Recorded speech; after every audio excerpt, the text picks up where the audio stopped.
Oh, really? No, are you an ER or an AR? I am ER. Good ER. morning, everyone. We're live and we just moved it. It's Sky of Skyjack Morgan. That's me. I'm Skyler, Mm. and he just gave me permission to call him Skyler. Very few people have called me Skyler over the years, but I don't know. You seem like you're about the same age as me, and I, I just started going by Sky when I was a kid because Skyler, and then no one could spell it. The ER and the AR like hurt people's brains, and then when I started traveling and I lived in other countries, Hmm. nobody like I write Skyler, man. For a German looking at the word Skyler, they cannot make heads or tails of that. I just go by my last name. I don't even make them bother with it. I lie about what my name is. That's what I call. That's why Jack. I started telling people my name was Jack, and then Okay. but then I ran into the other problem where I had half the world calling me Sky and half the world calling me Jack. So then Sky Jack Morgan. But you're actually Skyler Jack Morgan? Yeah, it's actually Skyler John Morgan, which is even more Oh, because like John F. Kennedy, no one called him John; they called him Jack. they Yeah, did? yeah, Jack Kennedy. They didn't call him John. Okay. His friends called him Jack. I mean, I always called him John. We go We way go back. back. We go Yeah, I don't even call. I call like Jack Daniels and I get along so well. I call him John. You we know? got a fight when I was hanging out with Jim Beam too much, and then Jack and I were never the same. Yeah, I mean Jimmy and I we go way back too. He doesn't like being called James though. That one we call him James. No? Beam. No, for some reason that's his dad's name. James is Oh, his dad's name, so he goes by Jim. okay. You proved your point. You're tighter with them than I am. Yeah, well, I don't know, but it's a good time. I've been drinking a lot less lately, to be honest with you. Oh, good for Yeah. you. Yeah, they say when you get older, you're supposed to tone down, but most of my You- life I spent selling booze to people, and now I feel like, Oh, yeah, that you know, explains the outgoing personality. You were a distributor, so you would go to the bars and kind of like uh, pretend that you were working, but actually hang out with bartenders and patrons and get paid to do this. sort of. No, I was much more working class. I managed bars and casinos in Las Vegas and ran hospitality, in hotels, did all that type of stuff. Hmm. I managed the bars and yeah, sold a lot of booze. Built a house selling booze. Yeah. Good for you. Yeah. I kind of thought that might be something I would have liked to have done. Um, I threw parties instead, so I worked with distributors. But let's greet some of the people that are watching. Yeah, Skyjack Leah's being here. Skyjack, Skyler. I'm so confused. However you'd Oh, like. Just don't call me late for dinner. he's the professional here who reminds everyone to hit like because it is important with the algorithm. I am Negan's Spaghetti. I'm guessing this is someone who has followed you over here. I'm not familiar with I am Negan's Spaghetti, who says hello. Negan's that character from the zombie show. Okay. He curses a lot. I don't think she curses a lot, but yeah, Watching Humans. This has been I've been catching up on Watching Humans. I've really enjoyed some of your. Do you guys have like do you have like a favorite episode that you've done? Of the live show? Yeah. Clearly, this one already. Oh, okay, great. Sounds like Let's greet Leah, who actually is responsible for introducing us. Hey, Leah, how are you? Sky in space. That's right. I wanted to. I like the idea of looking at the Earth and seeing all of humanity at once. They say that there's some kind of effect that affects people when they go up into the space and they look down. They see the blue marble. That it's epiphany, epiphonic, if you will. That people have a coming to Jesus almost. They see all of humanity at once and they go, wow, we're not all different. We're all in that little spaceship called Earth. And I like that. That's my vibe. I think if I was out there, I'd be like, please don't get off of that. Don't come do this to the rest of the galaxy. Are you not hopeful about humanity? Are you not how do you feel about humanity, Skylar? Are you the kind that Are you the kind that I thought you said that you watched some of my channel. yeah, but I have, but are you anti-human?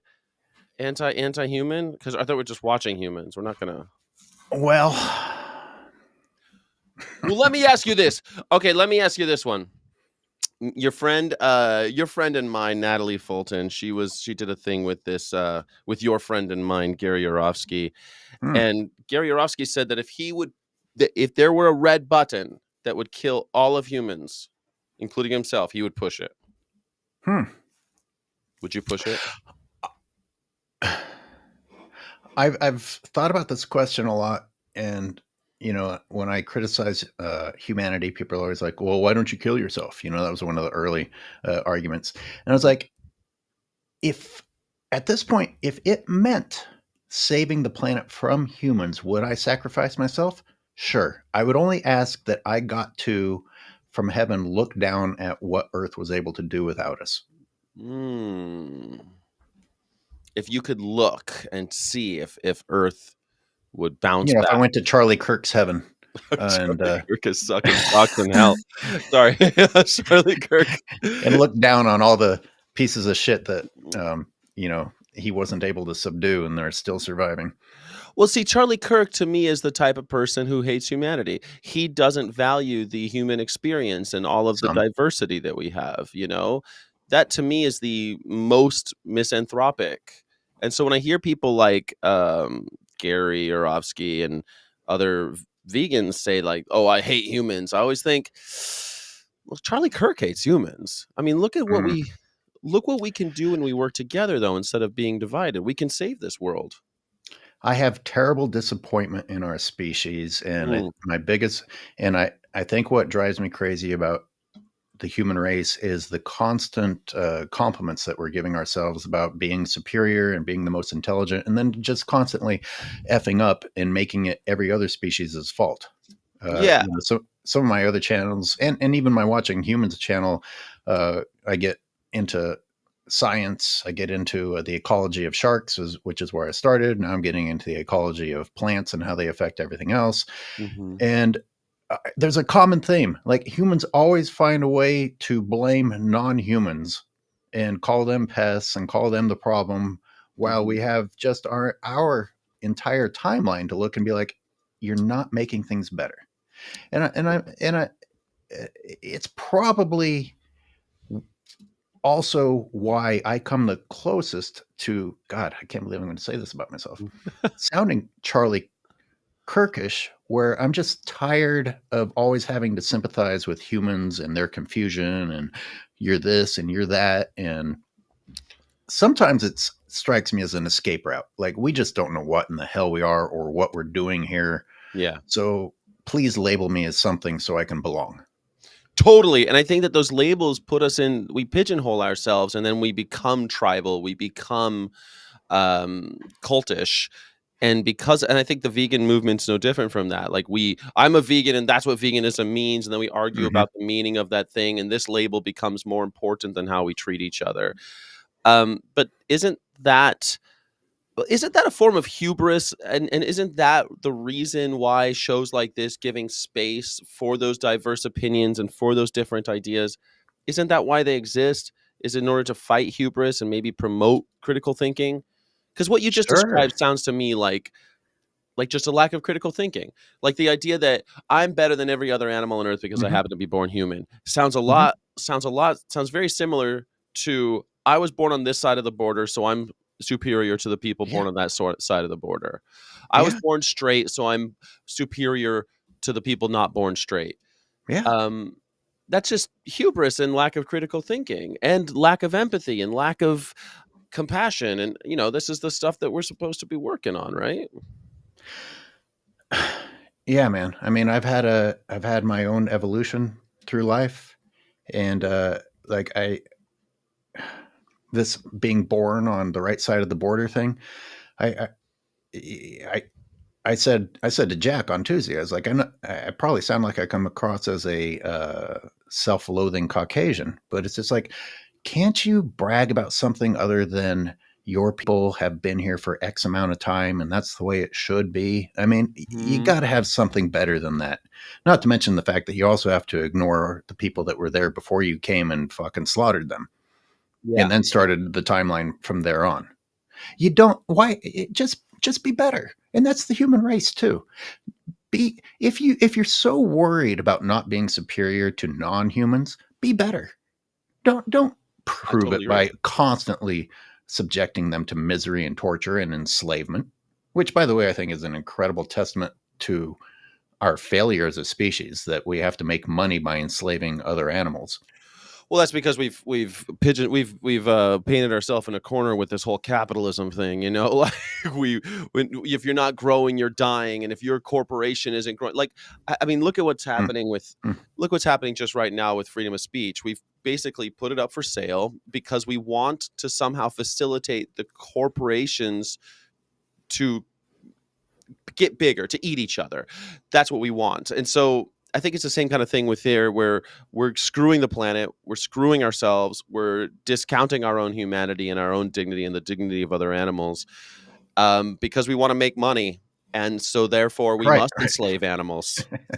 Like And how can I not mention the Bible here, where Jesus says, leave your wealth behind and follow me.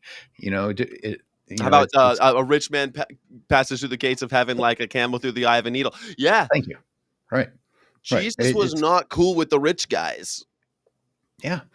In my own family, I have I almost call it a dark background Mhm. of Christianity that was misinterpreted by those who went MAGA, and then there's me who's like, the Bible had some good things to say, but I'm recognizing that people pick and choose the parts that they want to listen to. Yeah, And never did I see the MAGA side of Christianity say, you know what, we should probably invite this person over that we see on the side of the road for a meal. wash the feet of the foreigner, that whole thing, Mm-hmm. Jesus loved the whole washing the feet of the people who were wayward, like this is what you're supposed to do is uh, be on the road to Jericho and all of that. I couldn't agree with you more. I mean, it's almost as if they cherry pick. I think the New Testament is a pretty rad book. It's got a great story. I mean, what could be better than the King of Kings born like an animal in a manger? To me, that is the lesson of the Bible, that from the Mm-hmm. lowest of lows, that animals aren't low, that he's being born in a manger with the animals. And then he rises up to be the King of Kings through humility and Mm-hmm. compassion and Mm-hmm. charity and mercy, not through Mm-hmm. the things that we would normally attribute to the rise of kings. Mm-hmm. Yeah, like what can be a more beautiful story than that, really? And what they do instead, they use him as a totem, and then they cherry pick the Old Testament. Were you raised in a Christian household, or did you pick this up over time, debating these types of things? No, I mean, I guess like I've kind of gotten better at it because of debating it and like outreach and stuff. But no, I was raised in LA, and my parents had enough. Like my parents are very working class, but they had enough to send me to private schools. And so I went to a Lutheran school and then I went to a Catholic school. So I kind of got that double whammy. And then when I decided, I got kicked out of Catholic school and I decided that I wanted to be atheist. And my father, Mm. being basically a Victorian, he's basically a Victorian, told me I have to read the Bible cover to cover and be quizzed on it. So he forced me to read the Bible, and that's my Christian story. So indoctrinated, sure, in schools, but then I was actually forced to read it and not just. So I kind of read it like a novel, and the New Testament kind of does. It's kind of is novelly, mother and father possibly out of wedlock, traveling across the desert because they got to have a baby someplace else because the townsfolk, if they Mm. find out, like, Mm. you know, what his parents had to leave town, had to go to Bethlehem to have the How about baby. the faith of Joseph to stick with his uh, virgin wife who's pregnant? Yeah, see, I've always thought that okay, Joseph is the father, and that they're just not married, and they're gonna get they got to have the baby someplace else because they're not. they're not all right. You know, they're not all right with Uh, what's going on. so we're going to talk about protein in Yeah, animals at let's some talk point. about Maybe, protein. maybe I don't know. I've been listening to your show, and it's pretty hard for me not to talk politics because We can always talk politics, man. I mean, it's a big. There's always something to talk about with politics, and it's affecting us more than ever, right? Like you were talking about First Amendment. How do you feel about your First Amendment rights right now? You feel like they're God given and inviolable? You feel like they can't be taken? No one's depends coming which for these. depends which side I'm on. If I say what I'm supposed to say, I can say it all day long. That's not freedom. Freedom is the freedom to say that 2 + 2 = 4. Oh, Uh, you're going to get canceled. How dare you? just quoting that old Orwell. What's so funny, man? Did you see Donald Trump yesterday? He stands up at the dinner with the king and he's reading. He's like, and there were great writers on these aisles like Shakespeare and Orwell. Kipling, great people, incredible. Who's this guy? Like he doesn't know he doesn't know any of these writers. Shakespeare. You think Donald Trump has ever sat through a Shakespeare play or read No, one or read a poem? no. I doubt he's ever read a sonnet. I mean, it's 14 lines, Donald. They're really easy to read. Um, but he put Orwell in there. Somebody, I have this. When he said that, I'm like, dude, there is some subversive speechwriter somewhere, like writing Donald Trump's speech, and he's like, who's a famous English writer that will really George Orwell, dude, the guy is the guy when it comes to writing about Mm, totalitarians mm. Yeah, and people like Donald Trump warning uh, us. he would never know that. He would never know. Like oh my god, if you tried to yeah. I don't know why his followers don't. Yes, I do, because they don't care. It's a cult. It just doesn't matter. But Listen to what you he just he said though. doesn't fit. Every one of his sentences is three sentences, and none of them finish, Mhm. and they have no problem with that. No, because exactly what you just said, right? You just said something. You just said his followers. And that's something I talk about on my show a lot. I'm going, since when do we call ourselves the followers of a president? I don't know in my whole life after an Yeah, election yeah. How's that not the Antichrist? How is that's that the not the Bible Antichrist. describing the Antichrist? He's that rough beast slouching toward Bethlehem. Yes, he's a yeah, of course. And he's taken away he's after Jimmy Kimmel, and dude, I don't know if you get this on your streams, but every day, like I'm a bit more vitriolic, but every day I get MAGA people going crying. I'm reporting you, I'm turning you in. Yesterday someone told me that I had 300 people report my channel. Like I believe you. Somebody in the comments here said, "Oh, it's so nice to be here without the trolls." Well, not for long. I don't even silence the trolls anymore because I don't want to be I don't want to silence them. I don't want and then when people do spam the chat and they get silenced, um they come in the into the comments section and be like, "You silenced me." I'm going, tell it to Jimmy Kimmel, tell it to Stephen Colbert about your silencing. Hmm. Mm, I don't know. Anyway, do you feel like your freedom of speech is safeguarded? No, No. Are you no. worried about your future here on this platform? This one, I barely have any audience, so I don't know how worried I should be. But I have other channels, and it's kind of frightening. No, I mean like YouTube. Like, I mean, which ones will Yeah, fall absolutely, first? absolutely. Listen, I'm going to talk trash about the techies a little bit because they got too much power, too young, Mhm, and they define themselves by money. mhm. And if bowing to Trump means keeping their money, then fuck everything else. Yeah, I'm glad that you said the F word before me, because now Sorry, I'm gonna feel free to sorry. say it. Uh, no, I totally agree with you. No, man, like, yeah, not only that, but they're able to when they do they've figured out people like Zuckerberg have figured out when he does bad things, he makes more money. So doing good things with the world, forget about it. Like that's how they look at everything is how much money they're making. They don't. Yeah. There's no history Yeah. of corporate bravery in America. There's history of corporate brazenness to turn a buck, and Mm-hmm. that's Mm-hmm. and now it's just turned up to 11, as they said in Spinal Tap. I can't. I just can't imagine, like having that be your metric of success in life is just how many dollars you have. I've never felt that way.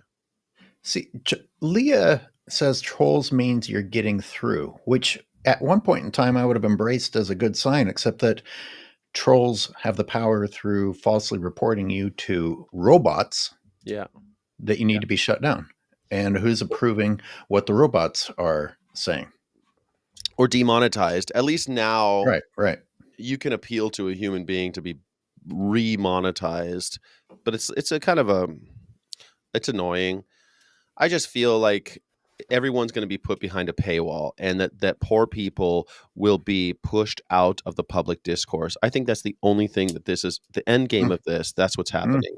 That Wow. ABC, CBS, they now have gotten rid of the dissenters, right? Those who will express any kind of dissent. Everything else will be homogenized for poor people. Um, free TV will be as vanilla as possible and as pro state as possible, or at least not unoffensive as possible.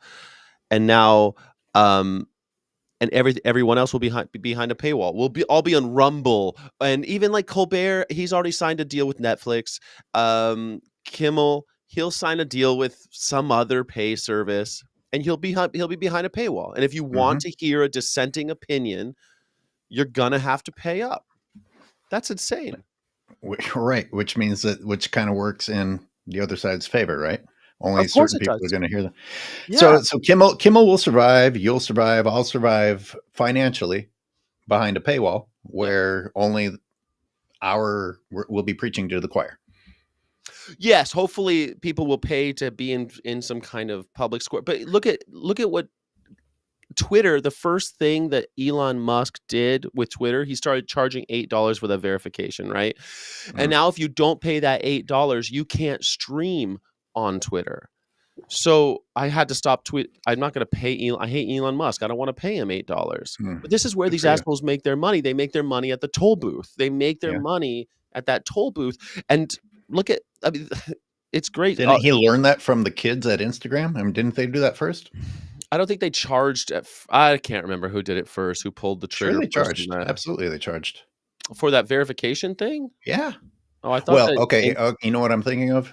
Because I live here in San Francisco and have been, immersed in the techie Mhm. thing a little bit.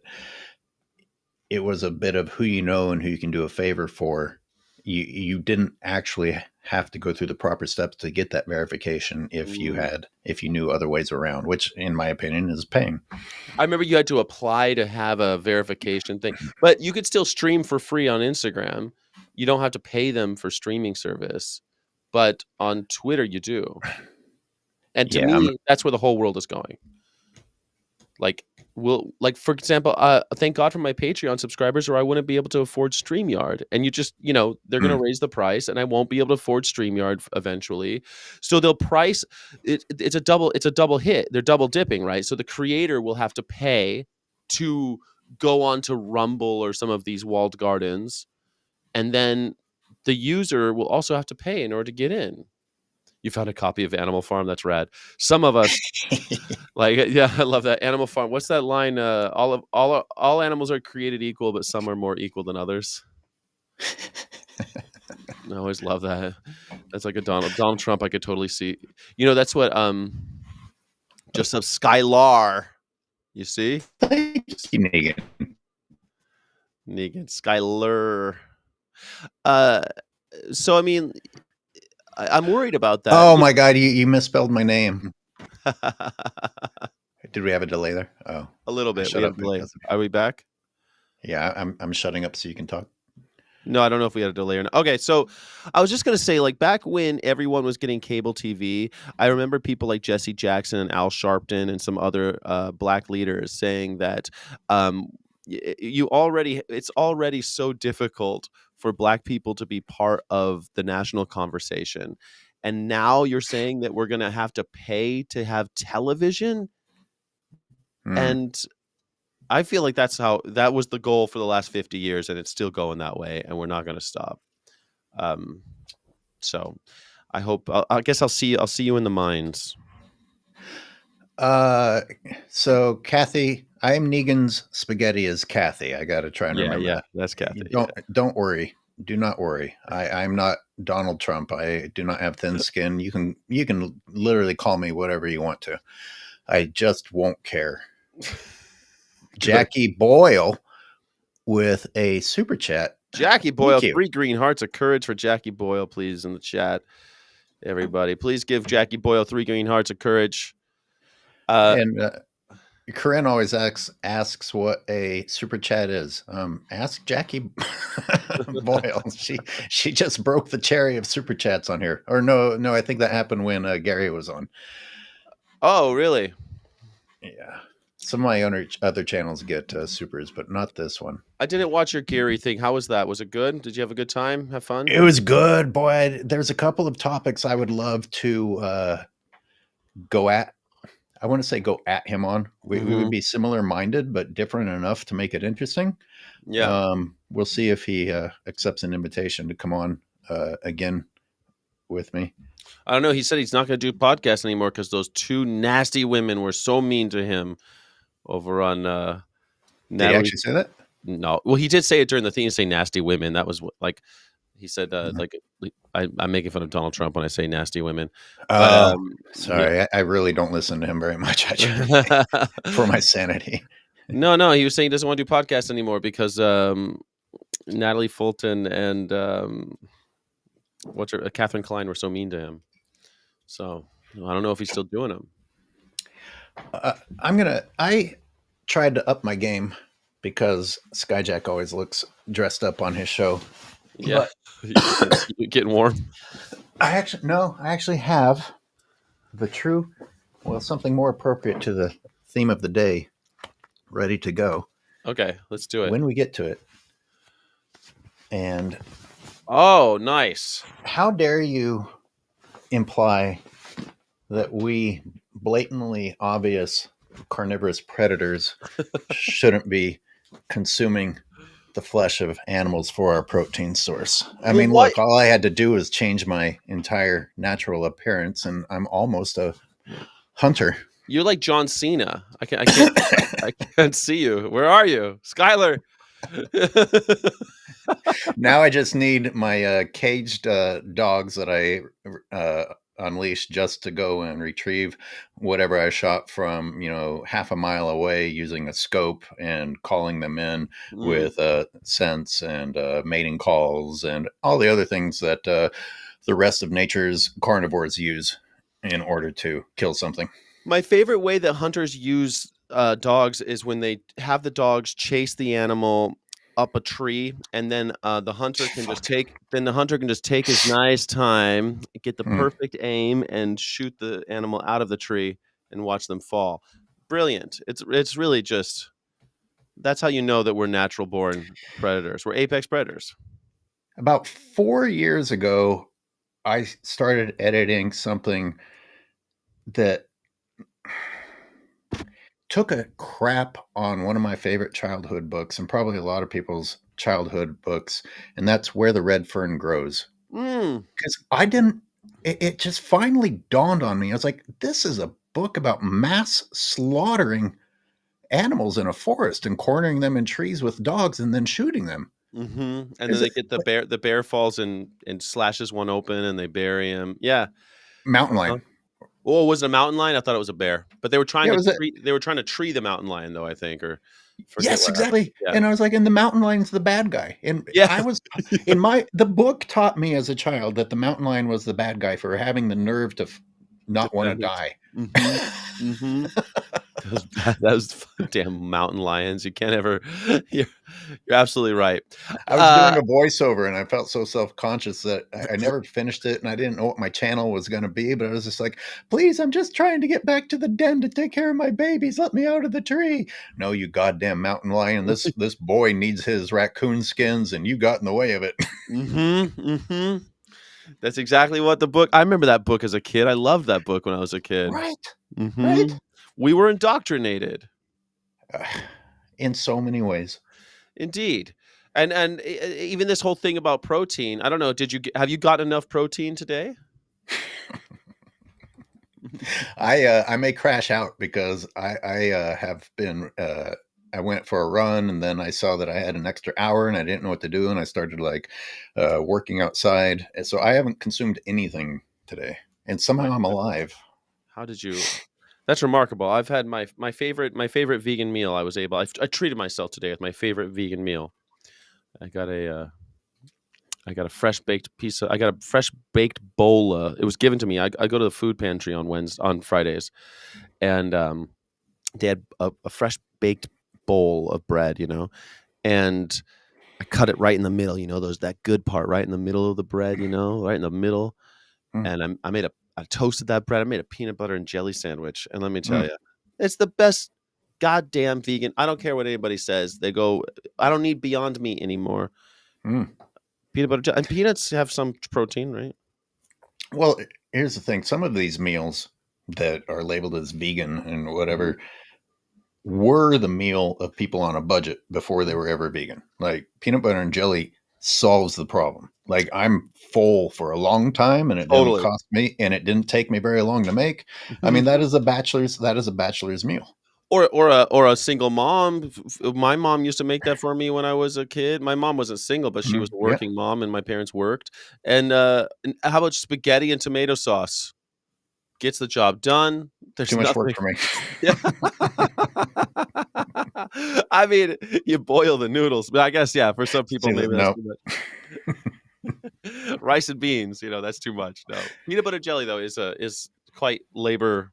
It's easy on the labor. Yeah, true enough. I I hear Skyler, but I can't see him. That's funny. What's even funnier, I'm like, you can't see me.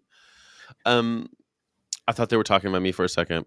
All right, Shout so out to Corinne. Shout out to Corinne. Congratulations on your first super. You figured it out. Well done, and I appreciate your super chat. way to go, Corinne. I hope you'll subscribe to my channel as well, Skyjack Oregon. Absolutely. Um, Absolutely. so all right, so let me ask you this: what if the boy in the red fern, what red fern grows? If people don't know, it's about a little kid who likes to skin raccoons and hunt them with his dogs. But got a sad ending. Both dogs die, and they bury the dogs, and a red Mm. fern grows between them to show an Mhm. everlasting love. I cried several times. No, I did. I think everyone did. You know what's funny? I remember reading that book, and I think that might be the first book I ever read that I had a movie after. I watched the movie, Yeah, and I was like, yeah. "This movie's not as good as the book." I think that was the first time I had that. That the movie just isn't as good. Yeah. Unlike Old Yeller's a hell of a movie, just as good as the book. So until the boy saved up to get the dogs, Hmm. he had to go through the hardship of shooting raccoons without the help of the dogs. Is that how it starts? Yeah, I don't I'm know. actually having trouble remembering prior to the dogs. I think the dogs were a gift, weren't they? No, no, no. He saved up over time and had them Yeah. shipped to. He had to walk into town where the kids that were educated made fun of him. Oh yeah, and they were like Irish setters or something. I forget what kind of dogs they were, but they weren't like Coonhounds. were they just coonhounds? I don't know. I don't remember either. I kind of I anyway, my okay, so let me ask you this though. If he had just killed fewer of those raccoons, would that be acceptable? Would that be all right? Because reduction like meatless Monday. What if he just didn't kill coons on Mondays? Would that be acceptable for everybody? I see where you're going. I see where you're going. Like that's what I want to know because throughout throughout everything we always say that the solution's always moderation, and I just completely disagree with this. Like assuming that some of this exploitation is acceptable, it sticks in my craw, Skylar. I don't know how you feel about it. I think what might stand out in people's minds is finding out how much reduction can actually help the planet. Mm, But if if that, once again, you're, making yourself feel better. It's like, oh, I hurt the planet less. Mhm, And we get into what the definition of a vegan is or is supposed to be. And, mhm. I don't like, I don't want anything suffering. Yeah. And I don't Suffering want anything, and I particularly don't want anything suffering for selfish, stupid reasons that marketing campaigns are trying to convince you, oh no, you do need this. I've never heard I've never heard protein mentioned more in my life than after the vegan movement started catching some momentum. it's true. The only thing that matters in food now is fucking protein. Protein, how much protein? They don't even mention calories anymore. There's like And I tell people all the time, it's like, because I was part of it. We barbecued, we Mhm. grilled. It was I don't know, in some way that for some reason that's masculine to be able to put something from Someone the else store killed. on a grill. Yes. But none of us ever compared the protein content of the pieces of meat. We may have. Never happened. In fact, do you remember when they figured out a way to make pigs less fatty and made them leaner, and they called pork the other white meat. Do you remember that Yes, campaign? yeah, Pork the other absolutely. white meat. We didn't give a shit about the protein content of No, these animals. No, never. no, but isn't it with that in mind? Isn't it interesting that if you go to the doctor and the doctor says you got to cut down on red meat, Mhm. y- your masculinity isn't challenged in that case. But if you cut out on red meat because you're aware of the absolute fucking horror Mhm. involved, Yeah. then shame on you. Yeah, if you wanna be a conscientious objector to any atrocity or injustice, people get pretty upset. Like, I consider this, I know you mentioned suffering, and it's something that I think that the vegan movement needs to move away from because I don't Hmm. think it's the suffering that is the problem. Like, would it be okay to then it becomes a race to this asymptotic race, right? We can't ever reduce suffering to the point that it's zero. So you like Um, measuring suffering? You're wasting time measuring it? we're not only wasting time measuring it, but it's kind of a fool's errand to try to like, oh well, I'm going to reduce it. I'm going to reduce suffering constantly. And would it be okay to enslave billions of animals for protein or whatever for protein and profit for profit? Um, if they don't suffer, would it be okay to own people of different races if they don't suffer? Would that be okay? Well, see, I would say being owned is suffering. Well, a lot of these a lot of arguments I get with effective altruists, they'll say that, but not everyone feels that way. A lot of us are owned in various ways as wage True, slaves, and we're true. not even aware of it. Like, I But you mean, made the choice in your mind that that's how you want to live your life. So at least you have this little like thing in your brain that's making you think that, oh, it's not suffering, it's freedom of choice. we say that, but that's only the freedom of choice within these parameters that have been set for you arbitrarily by the government or the corporations, right? We don't get to decide what where those choices are. If you choose out here, no way, you're not going to make it. You can't do that. You only get to choose between these three things: chicken, pigs, or chicken, pig, or cow. That's what you get to choose from, or Mm. fish sometimes. These the limitation of those choices is very real, but we're not even aware of it because we're having a robust argument about these parameters. The thing about suffering, you could say that being owned is suffering, but mm, does a chicken even know they're owned? Does a cow even know they're owned?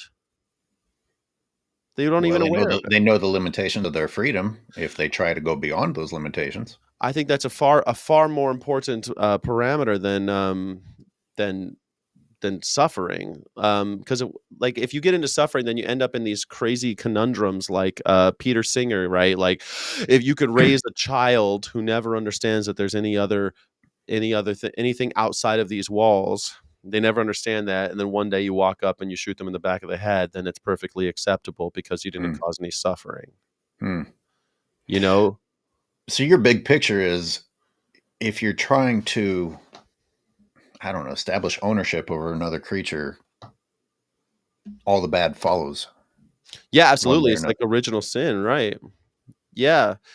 I mean, I think inviolable rights, when we talk about human rights, we talk about it in our It's John Locke, right? It's the idea of life, liberty, and pursuit of happiness. Of course, he said property, but we all consider more enlightened thinkers added pursuit of happiness instead, and that just means self determination, life, liberty, and self determination. Now, if anybody can experience liberty, why shouldn't they have it? Why shouldn't a cow have liberty? Why shouldn't a pig have liberty? Why should we? And not only that, what gives us the right to take it from them? Hmm. So we always talk about suffering, but I think it's hurting the movement to talk about suffering, because what's the big deal? On Mondays, I cause less suffering. I'm limiting the amount of suffering that I cause, because on Mondays I don't eat animals. Meatless Monday. See, not being free scares the shit out of me. Me too. Like being imprisoned scares the shit. I'd rather be dead Me too. than imprisoned. I couldn't agree with you more. I guess that's why I include it as suffering. Yeah, I know. I know. We call it suffering all the time, but it seems like a stretch to me, because there are those we say like being in a jail, but we are in a jail. We're not allowed to do what we want to do without asking permission. I got to get a passport to leave this country. I got to ask Daddy Trump which countries I'm allowed to go to. I can't just do what I want and go where I want. Mm. I got to get a special ID to get on a plane. I got to, I've got to get we're not free. We could say we're more free, I guess, more comfortable, but I'm a total liberationist. And I don't think that if you're going to take the stance of being for liberty, then how can you turn around and take the liberty away from someone else who wants it just as much? You know? I'm going to read the magnificent description that Sky actually provided. Yeah. Why reduction in animal consumption isn't enough, and what a truly animal-free food system could look like. This connects to public health, climate, and the liberation of humans and animals alike. And it reframes veganism as a movement for freedom rather than restrictions. And I think we both definitely agree that if you establish the freedom, you're going to alleviate a lot of the bad underneath of it. Absolutely. Yeah, I mean, you do eliminate a lot of the bad, and at least the bad that you're responsible for, right? As humanity, we're causing so much of this torture because we want to pursue profit through the incarceration of other animals. And because, I mean, you take a chicken who lays eggs, we've bred them to lay an egg a day, we put them in a cage, we never let them see the sunlight.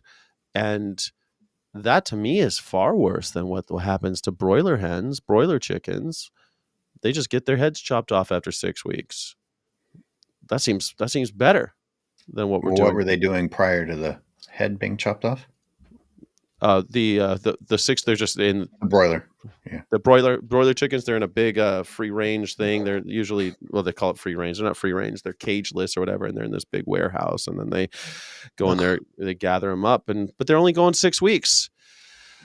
So now we're measuring how long the suffering lasts. Yeah, exactly. That's what I mean. We can't do. I don't think measuring suffering is ever going to do anyone any Well, good. and as the bullies and the self-appointed, geniuses that are in charge, we also play the game of defining suffering. Bingo. Or you get some clown on the camera. Like I was thinking about some of the shit coming out of Australia, where people like are claiming that these panicking animals behind them being shoved toward their doom are Hmm. calmly look, they're calm and Hmm. everything's fine. And it's like that's not what's behind you, and yet the human race that's supposed to be the most intelligent will Hmm. ignore what they're seeing and listen to your words, which I don't want to. I know you don't want to talk about it here, but Temple. I was going to mention Temple Grandin. I don't mind mentioning Okay, Temple Grandin. because Yeah. see, after I saw that crap that on your channel of her, Yeah. fuck. Temple So Grandin. I mean, and people feel good that someone with a doctoral degree got up there and then lied to you. Yeah, on the well, what's great about her? She'll say all the time. Well, it's all about reducing suffering. It's all about reducing suffering. This is how we have to do. All we have to do is to design a better slaughterhouse. Like this is the answer to suffering. the suffering question. Design a better, get the autistic lady to create a better slaughterhouse. It's Leah's chomping at the bit to call in. Do you wanna entertain a call? certainly, why not? I didn't know that you did that. Yeah, let's do the call in link.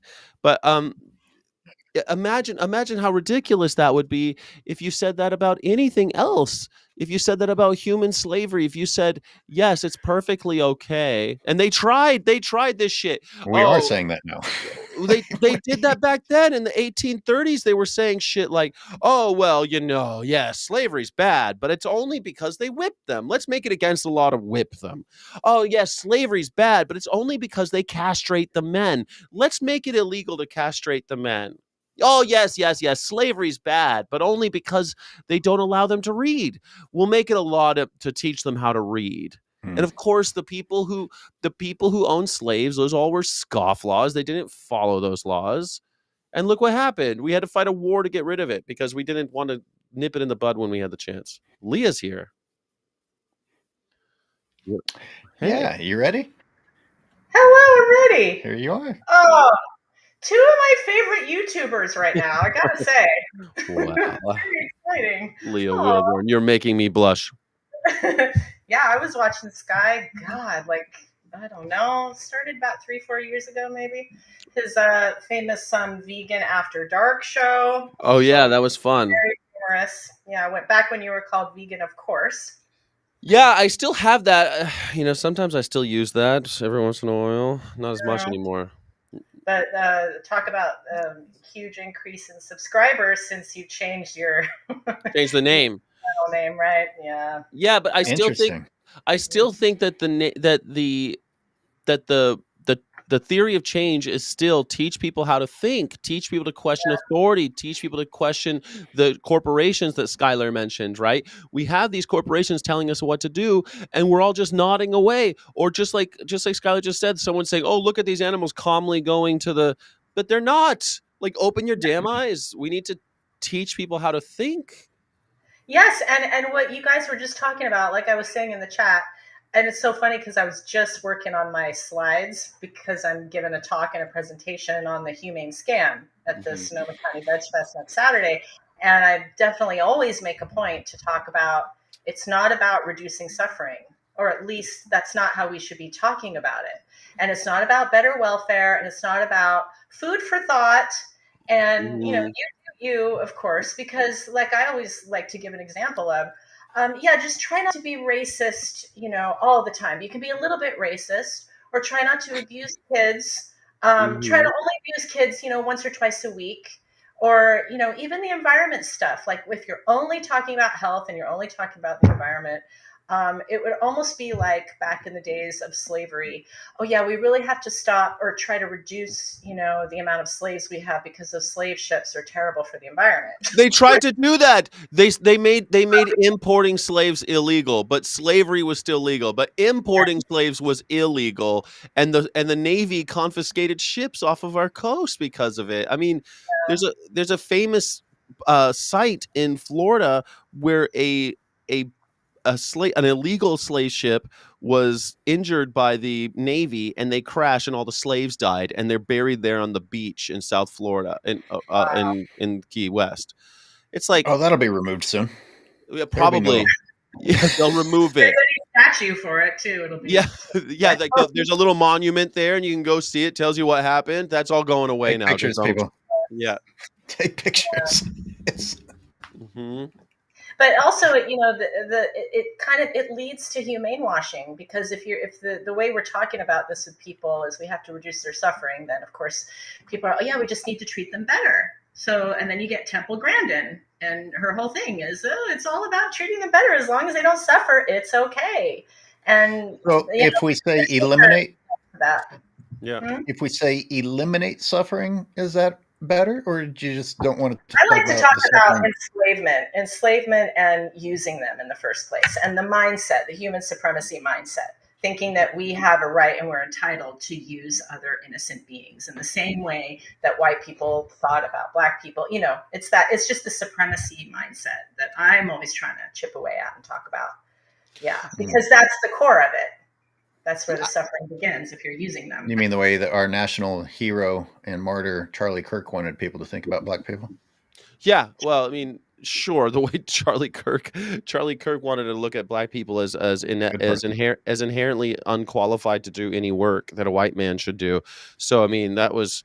But if we come at most problems from the standpoint of, like, if we live by a principle of liberation, we also liberate ourselves. This is what I think is why it's so much better than, like, oh, let's just eliminate suffering or let's reduce suffering. First of all, it's impossible. Life is suffering, and suffering isn't always bad. Suffering is good a lot of the time. Suffering is what creates evolution. We have the carrot and the stick. Suffering is the stick. Like, suffering is part of the tapestry of our existence. No one gets through life without a broken heart. And but how sweet is that broken heart in so many ways, and how many lessons do we get from it? Every time I lose a game of chess, which is most of the games of chess that I play, I learn something from each one, or at least I think so. I keep losing, but I try to learn something every time I lose, and that suffering is what improves me. But if we come at things from the principle of liberation, we also liberate ourselves, the workers in these slaughterhouses, these who are mostly dark-skinned immigrants, or people who are also unjustly incarcerated. A lot of people who are working in slaughterhouses are on loan from prisons. We should be looking at it's a big part of it. We give ex-cons and convicts knives and tell them to go slit throats for 8 hours a day. Like, what could go wrong? And that was talked about in Christspiracy. That was a really enlightening part of Christspiracy. Yeah. Did you see that, Sky? I did. I saw it in the theater, though, when it came out. I don't. Oh, you said Sky. Yes. Yeah. Sorry. By the way, it was really, you were both looking very spiffy. It's like, wow, that's the first time I'd seen Skyler in what looked like a suit. But now Skyler, like I said, yeah, you're looking more like, the Skyler terrorist. Terrorist. This is a good American. This is what a patriot looks like. Well, no, but you look like a steward of the land too. Got it. Yeah, if I storm the Capitol, then I'll be a real patriot. I'm almost there. Yes, go for it. Can I actually also shout out Sky, because I just was in touch with Crystal, Dr. Crystal Heath. You're working with her, Our Honor. If any of Skyler's channel viewers, Our Honor, Sky works with them too. Yeah. And so I work for In Defense of Animals, and we're going to be doing an alert in collab with Our Honor to go after the AVMA and the fact that they are still to this day calling ventilation shutdown, what's the word? Not humane, but they're classifying it as an acceptable form of mass killing still. Yes. And it's utterly horrific. So hopefully we get thousands of people to send letters and bombard the AVMA. Yeah, I mean, if people aren't familiar with ventilation shutdown, it's, again, to eliminate suffering. This is where we get to this. Like, it what they do when an animal is discovered in a chicken and in an egg producer's barn, or wherever you've got lots of chickens held. A lot of this is affecting egg-laying hens. They find one with bird flu, and they say, oh, we've got to kill all of them because 90% of these animals who are genetically similar and kept in tightly confined spaces, they're all going to get it, and they're all going to die. So in order to prevent that and the spread of the disease, we're going to close all the windows and doors and turn on the heat and kill them with heat stroke, which is basically like, oh, my dog has cancer. In order to euthanize this dog, I'm going to lock the dog in the back of my SUV on a 90-degree day and turn on the heat. Roasting them to death, basically, over hours. Yeah, it takes a long time, but it's not, what happens is you start dying of heat stroke, and your liver eventually, you start having organ failure, and then your liver eventually quits, and then you stop filtering your own blood, and you die of sepsis, basically. It's right. I shouldn't say roasting them to death, because it's really that is the way that they die, and then ultimately they roast. But it's yeah. Yeah, we are basically cooking them alive, but like dying of heat exhaustion is really nasty. It's very, very horrible way to die, having each of your organs fail and then you finally go. Yeah. When the last time it really got a lot of attention was because China stopped buying pigs from the United States during COVID, and pigs, all of a sudden you had a bunch of pigs. How are you going to kill them all? Put them That's in how they did it. sheds and turn on the heat. Yeah. And Imagine everyone I just want to. throwing dogs into a situation like that. When I was living up in the Sacramento Valley in Highway 80, with just constant flow of the livestock trucks going by in 110-degree weather, and they are packed in there. And let's bring it back to enslavement. You don't do that unless you've enslaved a creature. You can't get away with doing something like that unless you've enslaved a creature. And people want to act like if those cattle were rounded up off of a pasture and are sent to slaughter, that's the end. Oh, happy ending. I'm like, the trip in those trucks by itself is, I mean, now I'm afraid to use the word suffering, but it's immeasurable suffering. That part alone. Yeah, I don't want to like say that people. I'm not the word police, man. I don't think that people need to just stop saying suffering or anything. But I think we need to decentralize it from the conversation, because otherwise we force ourselves into what I think is an unethical framework of utilitarianism. And if we come at it from the senses of total liberation, that we don't have the right to have these animals in the first place unless we're taking care of them and they need us, right? That's the only reason. The only reason to do anything to an animal is because you're doing it for the animal. You know, like when your dog has cancer and you have to euthanize the dog, that is something that's for the dog's sake, not for yours, hopefully. It's for the dog's sake. And it's funny you say that about the livestock. Right now, Crystal at our honor, she's going up to Larry, which isn't that far away from Sacramento up there, and these dairy farms out there in the Central Valley, they're getting to 110 degrees, and these they're not on pastures, they're on mud patches, and well, not right now. It's not mud, but it's mostly shit and piss, and they're standing in it. There's very little shade. There's some fans and there's some misters, but it's 108 degrees. A cow experiences heat stress at 98 to 99 degrees, which is lower than what a human experiences it at. So imagine these animals are going through hell out there. And it's all because we feel so privileged that we think that we can enslave whoever we want. And it's not just them. It's not just the animals. Like, this is why I think it's more important to think about liberty than it is to think about suffering, to think about freedom, because the same thing is like Aristotle thought this about all wild animals too. They're all here for us to enslave, all animals. And if you think about the hunter or even like the boy when the red fern grows, all these animals are mine. They just don't know it. Wow. Exactly. The bird, the squirrel. Yeah. The squirrel in my yard belongs to me. If I want to kill him, that's my choice. This is the problem. It's this mindset. So if we come at something like, no, I'm American. I think of life, liberty, and pursuit of happiness. I think that all of us are created equal. I think that we all have a place and we all need to contribute, and all these other things that American ideals are there. It's right there, man. In Enlightenment thinking, it's anti-Enlightenment to be thinking this way. Let me show, if you guys don't mind, let me pan this photo behind me so that you guys see more of it. I know that photo very well. So, that elk is screaming at the fence, or maybe screaming past the fence at the other elk, but this is enslavement. Yeah. And that elk is suffering, but as you guys have pointed out, it's because of enslavement. He's imprisoned. He can't do what he's naturally meant to do. Like, imagine the hell of being a wild animal and everything your instincts are telling you to do are blocked. Yeah. And why? Why? There's one reason and one reason only that this is happening to that elk. Animal agriculture. Yep. That's right.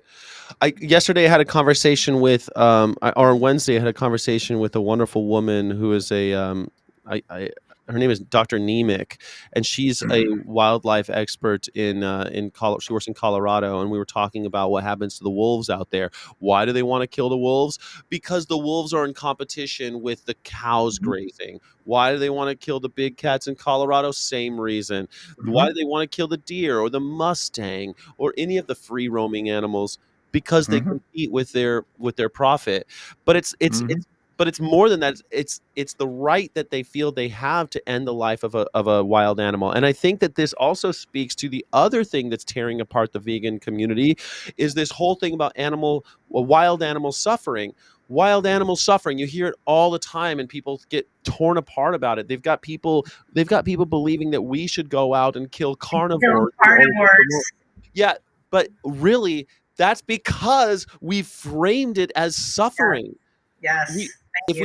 Our job is not to prevent all the suffering in the world. Our job is to not enslave others, not take away their liberty, to have total liberation for humanity as well, and the only reason a government should exist is to facilitate that.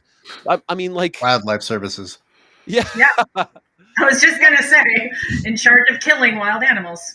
Well, look at what they're doing in LA right now. They're building a wildlife overpass in LA for the lions, because I think it's the 405 that divides it, or maybe it's the 10. I forget. They're building or maybe it's I forget, 110. I can't forget the highways up in LA right now.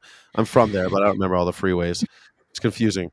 But they're building a wildlife pathway over the freeway now, and that's what we should have been doing in the first place. Even that elk you know what? They're doing this in Colorado, where the roads, they haven't built overpasses, but the roads now have ways for wildlife to jump the fence. They have these mounds so they don't run into the highway, and they're able to jump off on the other sides. Damn it. Like, how come we haven't figured this shit out? Like, we should all be taking a very long time. But now they can use those overpasses just to run into the border wall. Yeah. No, I'm serious though. The ecological damage of the border wall was my first concern before, what it does to humans, and the cost that Trump made the Mexicans pay for. Well, Skyler, that's exactly, that speaks to my point. If we're talking about total liberation, again, why do I have to get a passport in this atomic age of speed? If I could fly in an airplane as well as a bird, then how come the geese don't have to get passports and I do? It's bullshit. We should have total liberation. And anytime the government takes a step to limit freedom, we should be up in arms. We should be protesting. That's what we should be protesting for. And I think that when they talk about, Gary Yourofsky famously said, animal freedom. What was it? Fuck human rights. Animal. What do you say? Because a big mantra in the marches is human freedom, animal rights. I don't really like that either, because they're putting that above, like, for the animal one struggle, one fight, human freedom, animal rights. Animal rights. So Gary's like, nah, fuck that. It's animal freedom. Fuck human rights. Yeah. He hates humans. But see, to me, that's just, why should I care about anything if not all of us matters, none of us matter. And I think it's really dumb to think, we can only care about animals or humans. Man, it's the same thing. You don't have to feed every human. You just have to let them live freely, and they'll figure out a way to feed themselves. We can do that. And also, we need humans in order to free the animals. I mean, we need to change the minds of humans. And if we're telling humans, fuck you, I don't care about you, that human is going to be less likely to listen to what you're telling them. I mean, I understand the sentiment and the bitterness, and of course, the longer Excuse me, 1 second. Yeah, the longer you know and hear about what's really happening, you become a misanthrope, and you start to feel that way. But I just don't think it's smart when it comes to advocacy, and how successful do we want to be. Misanthropy as a way of life, to me, just makes you, it just gives you an excuse to do and say horrible things, like, oh, well, F those people, or let those ones die, I don't care about them. Then okay, then you can excuse anything. You're able to excuse I just don't like them. Oh, that's not an excuse, man. Like, And oh, you can do both, you know, you can yeah, do both. like, It's just so silly. Like you have to choose one or the other. Yeah. Because I mean, if you're going around saying fuck human rights, then you're basically saying it's okay to turn the other way and ignore human atrocities that are going on right now and a genocide mhm. that's going on right now. Like it's okay to ignore that because what's happening to animals is worse and on a larger scale. But you can do both if you care about all individuals. Totally. And scale matters, I suppose, but it's I get again, I think that once we get into these ideas of scale, we end up on we end up fighting the wrong fight. I want to teach people to stick back to the principles that they already have. If you're a human being, you have these principles of not wanting to be put into a box. You have the principle of love. Human beings can love, and that's a hell of a lot stronger than hate, I think. Love. Peace, liberation, and nonviolence for all of us. Isn't that what we all want? That's Yeah, the thing. That's the thing. And we get to the point where you become a misanthrope because you're like, oh, but nobody wants to love. Nobody wants to love. How horrible. But James Baldwin said that love was never a popular movement. Love has never been popular. But it's what keeps all this shit going. Love yeah. is why we have cities and why we have stoplights and speed bumps and all the things that help us stay alive and safe together. That's all from love. Like, hate is what tears us apart. And yeah, there seems to be a lot more people who hate than the people who love. And so I guess you could be a misanthrope. But look at what love does. Love's Yeah. what holds us all this shit together, all the good shit. So I say go with love. If you got to choose, I say choose with love. How powerful would it be if men like you know, like outspoken men who are speaking up for justice for all beings, incorporate these strong arguments that we all have about justice and fairness and anti enslavement, but incorporate love into that? Because usually when you bring up love, that's yet another way to, you know, emasculate men. It's, oh my God, they're talking about love. Now I'm going Yeah, to yeah, stop yeah. they're saying. But this is what we need is use love is like the biggest power in the universe. So it equates with power. It can equate with power. It's not just some sissy idea. Well, it is power. I mean, like, love also sometimes you have to use your fist for love, this is the whole thing about, you still got to stand up. You still got to fight the bad guys. Love's not a just like a magical weapon. You have to actually do the work. You still have to have men who are willing to hang up power lines and lay bricks, and that's all done for love. All this shit to build these beautiful buildings we have. Like, And the sense of justice, like where does our own sense of ethics and justice come from? yes. If we don't care about anyone or anything, our sense of justice wouldn't matter to us, right? And what's right and But wrong wouldn't but matter. Leah, that's exactly what my point is, right? I think we need to appeal to people and their principles they have and ask them to live by those principles. And I think that we need to provide them the space and the grace to to come to that. I think that's another thing that I see happening where in politics as well. I'm pretty hardcore when it comes to talking about politics, but what I really want is someone looking at their pedophile cap.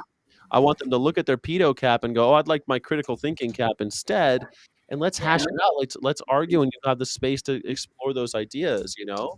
Like, just because you voted for Donald Trump in November 5th doesn't mean you have to support him today, and doesn't mean you have to stay in that cult. We need to give people the grace and space in order to come out of this. You know. Hey, Leah, do you want to shout out your upcoming presentation at the Sonoma Veg Oh, Fest? yeah, sure. If anyone's in Northern California, San Francisco Bay Area, Sonoma County Veg Fest a week from Saturday on the 27th. I'll be talking at 12 o'clock for half an hour with a presentation on the humane scam and some on greenwashing, but also these ideas that we're talking about too. The bigger picture of all this also. And I wanted to show 3 minutes of Dominion at the end of my talk. Ooh. But the organizers weren't having it. So anyway, yeah. But I have images. I certainly have images, and then I'm recommending films to watch and things like that. Yeah, but looking forward to it. Thanks, Leah, Skyler.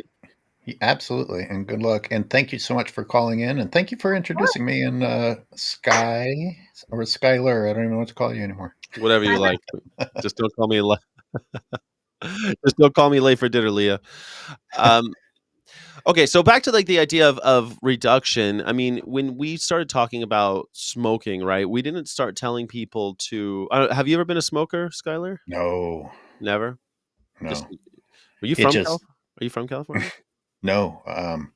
35 years. Ooh, I'm from a very small-minded conformist town in Kansas. I didn't ooh. belong there.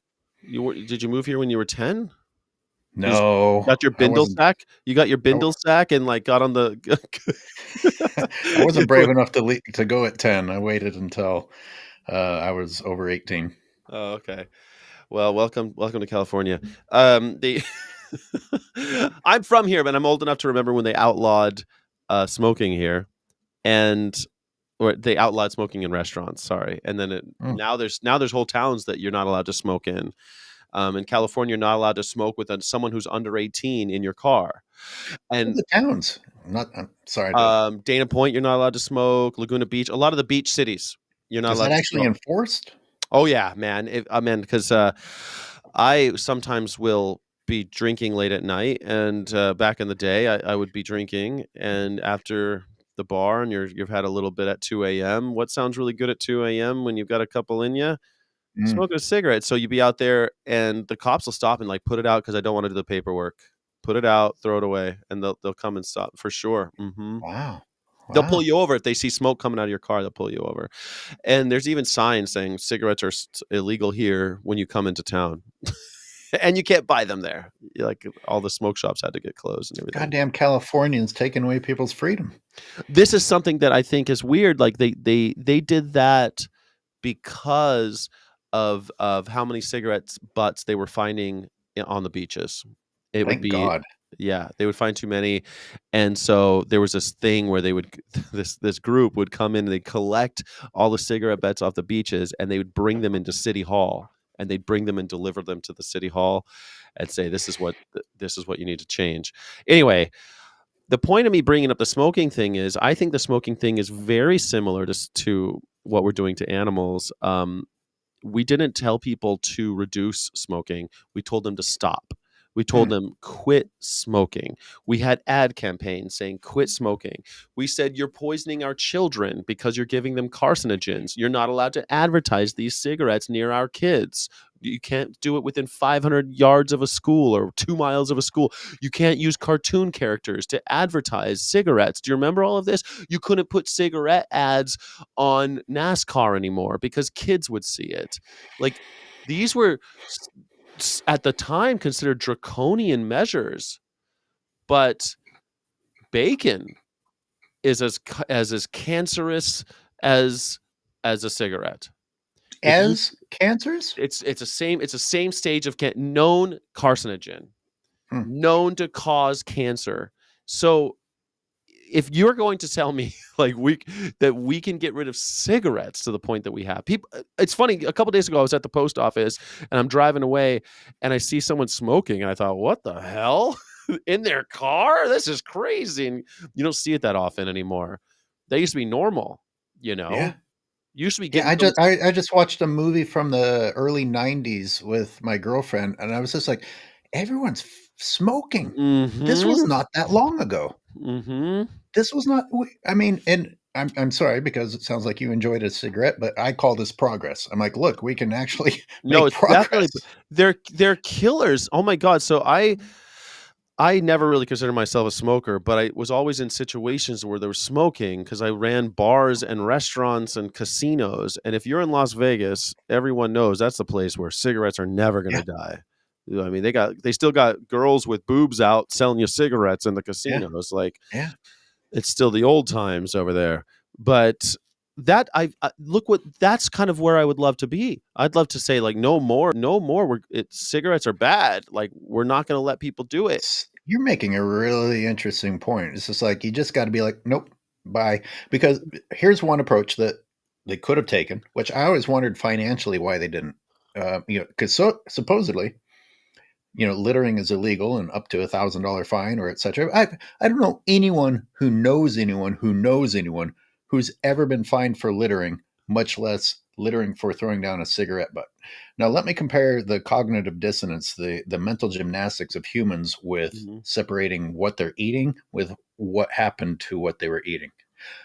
For a long time, this is way before I was vegan or anything like that. I just would look out the office window at people standing next to a trash can, smoking a cigarette, throw the trash into the trash can and Yeah, the cigarette on the ground. I was lit just like, what's on happening in fire. your brain? Mhm.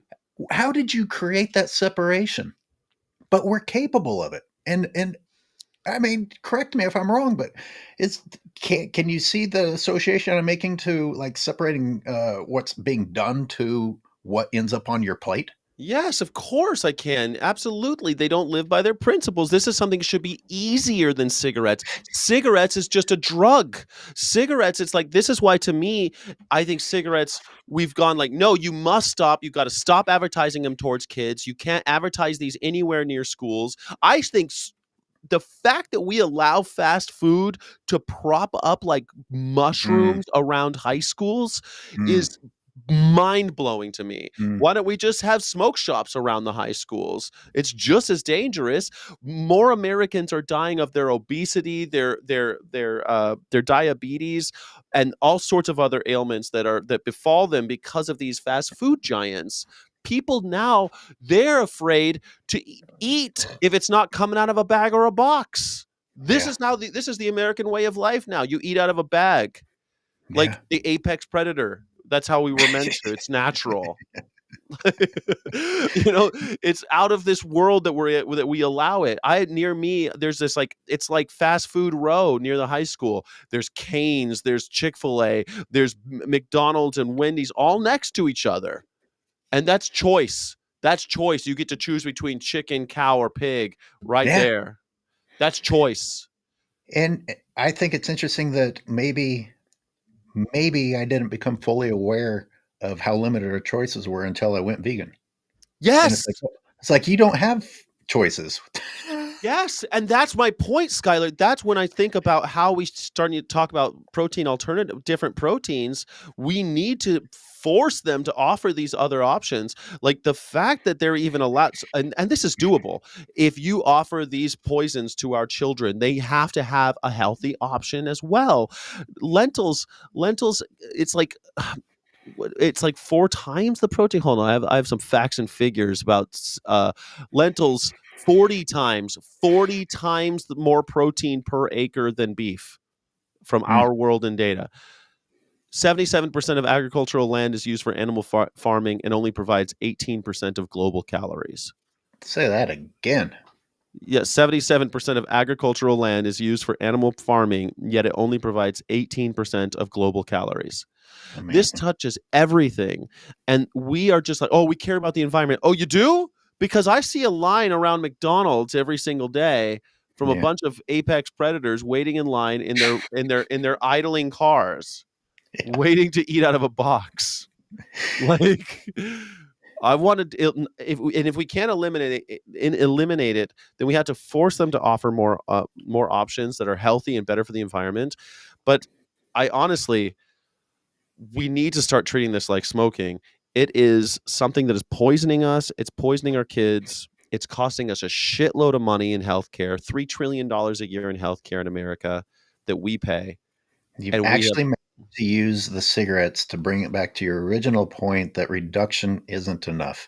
Because I was thinking, oh, let's find people who are smoking so that'll reduce the smoking. You provided an example of no, it's just not allowed. It's yeah. just not allowed. Period.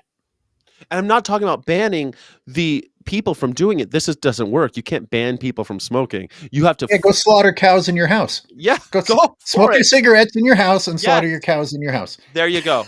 Yeah, that's it. Paint your walls with the jugulars spewing of these animals dying humanely.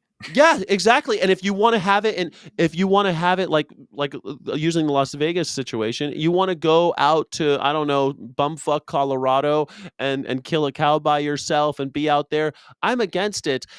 And maybe there will be a cottage industry around this, but just like in Las Vegas, but it's the number one complaint in Las Vegas. The number one complaint is people, oh, the cigarettes, the cigarettes, the cigarettes. So they install all of these sucking devices to suck Mm-hmm. the air out of the casinos. They put ashtrays in places that only they think people will have to smoke and stuff. But even there, it's becoming less smoky because people aren't smoking anymore because of the campaigns against it. The campaign was not reduce smoking. And the campaign wasn't outlaw smoking either. The campaign was everyone has to stop smoking. We're going to tax the shit out of it because you're poisoning our kids, and we got to stop doing this. But they've spun the marketing, or because I can't help but notice that the same companies that were, anti-tobacco now are trying to wake people up to the fact that your vaping isn't good. Like Mm-hmm. people don't understand that. I mean, vaping has replaced smoking, it seems like, according to the new uh, awareness campaigns. Yeah, because it's a drug, it's not actually hurting anybody, right? Well, like if I vape, I'm only hurting myself, right? But look at, I mean, our the healthiest man in America, RFK Jr. He's telling people, nicotine doesn't cause cancer, and they say it doesn't, but it is habit forming. It's a drug. But the tobacco farmers of America are still growing tobacco, and they found a way to isolate that drug, and they put it in a little pouch or a piece of gum, and you can put that in your mouth now. I mean, is that not better? Look at where we've gotten. And you Mm, might say, the naysayer might say, well, isn't that reduction, Sky? I'll say, okay, but they always give us reduction when we ask for abolition. Every time we mm, demand abolition, they say, what about bigger cages? Thank you mm, for the bigger cages. Now give mm. me abolition. What about longer gestation? Blah blah blah. Sure, thank you. Give me abolition. We have to be demanding abolition, or else we won't get reduction. Asking people to go cage free is the dumbest shit I've heard. Cage free chickens. Have you been to Mm, a cage free egg producer? It's a laugh. These animals mm. aren't cage free. They're in a big fucking cage with thousands of them together. It's just a bigger cage, and there's thousands of them in the cage. How could that make sense? How could we ever hope? Because the consumer wanted it to make sense, which is, I think, is the bottom line. If you want it to justify what you want to do, then just say it to me. Yeah. Tell me what I want to hear, please. So when people said here's the other thing about when the people said they wanted people to stop smoking, did they tell them go non-smoker? Is that what they did? Did they tell them to become something else and change their identity? They didn't. They told them smoking was stupid and they should stop. We as vegans say go vegan. Go vegan is the rallying cry. And Mm, I think that centers this around dieting. It centers us mm. around changing our identity and joining a cult, joining another and applying a new label to yourself. And I was guilty about it for a long time. I don't even want people to go vegan anymore. I want them to stop enslaving animals. I want them to Thank stop you. hurting animals. Sure. I want them to be for liberty and freedom. And I think most of Americans already think they are. I just want them to embody the values that they espouse, Great you know. point. The go vegan, because they did successfully. The anti-vegan movement was able to say, "Oh, that's a cult." Mhm. Sounds like one to me. Hmm. And we act like it half the time, man. We do. We do act like it. You're not vegan enough. You're not as vegan as me. I'm the best vegan ever. I'm more vegan than you. It's Well, always let's go. that. You and Leah were talking about love, and it's just like, if you have love in your heart, do you look for an excuse to say, "Hey, that animal isn't suffering because of an intelligence level," or that's a good death because that animal is Mhm. dumb? I mean, do you look for an excuse to continue to be unkind to another creature? And I'm going to bring it back to Charlie Kirk. I mean, did Charlie Kirk preach love? Did Mm-mm. he preach, hey, some people are different? Let's even be mean and judgmental enough to say, hey, these people are confused, they're on the wrong path, they're not on a godly path, but let's try and help them figure it out. I mean, it's you're looking for reasons to continue to be unkind. Yes. And even when he did have kind of what it's funny because people will share these like positive interactions he had with homosexuals, and it's always like, "Welcome to the conservative movement, but I disagree with what you're doing because you're gay as a man of Christ."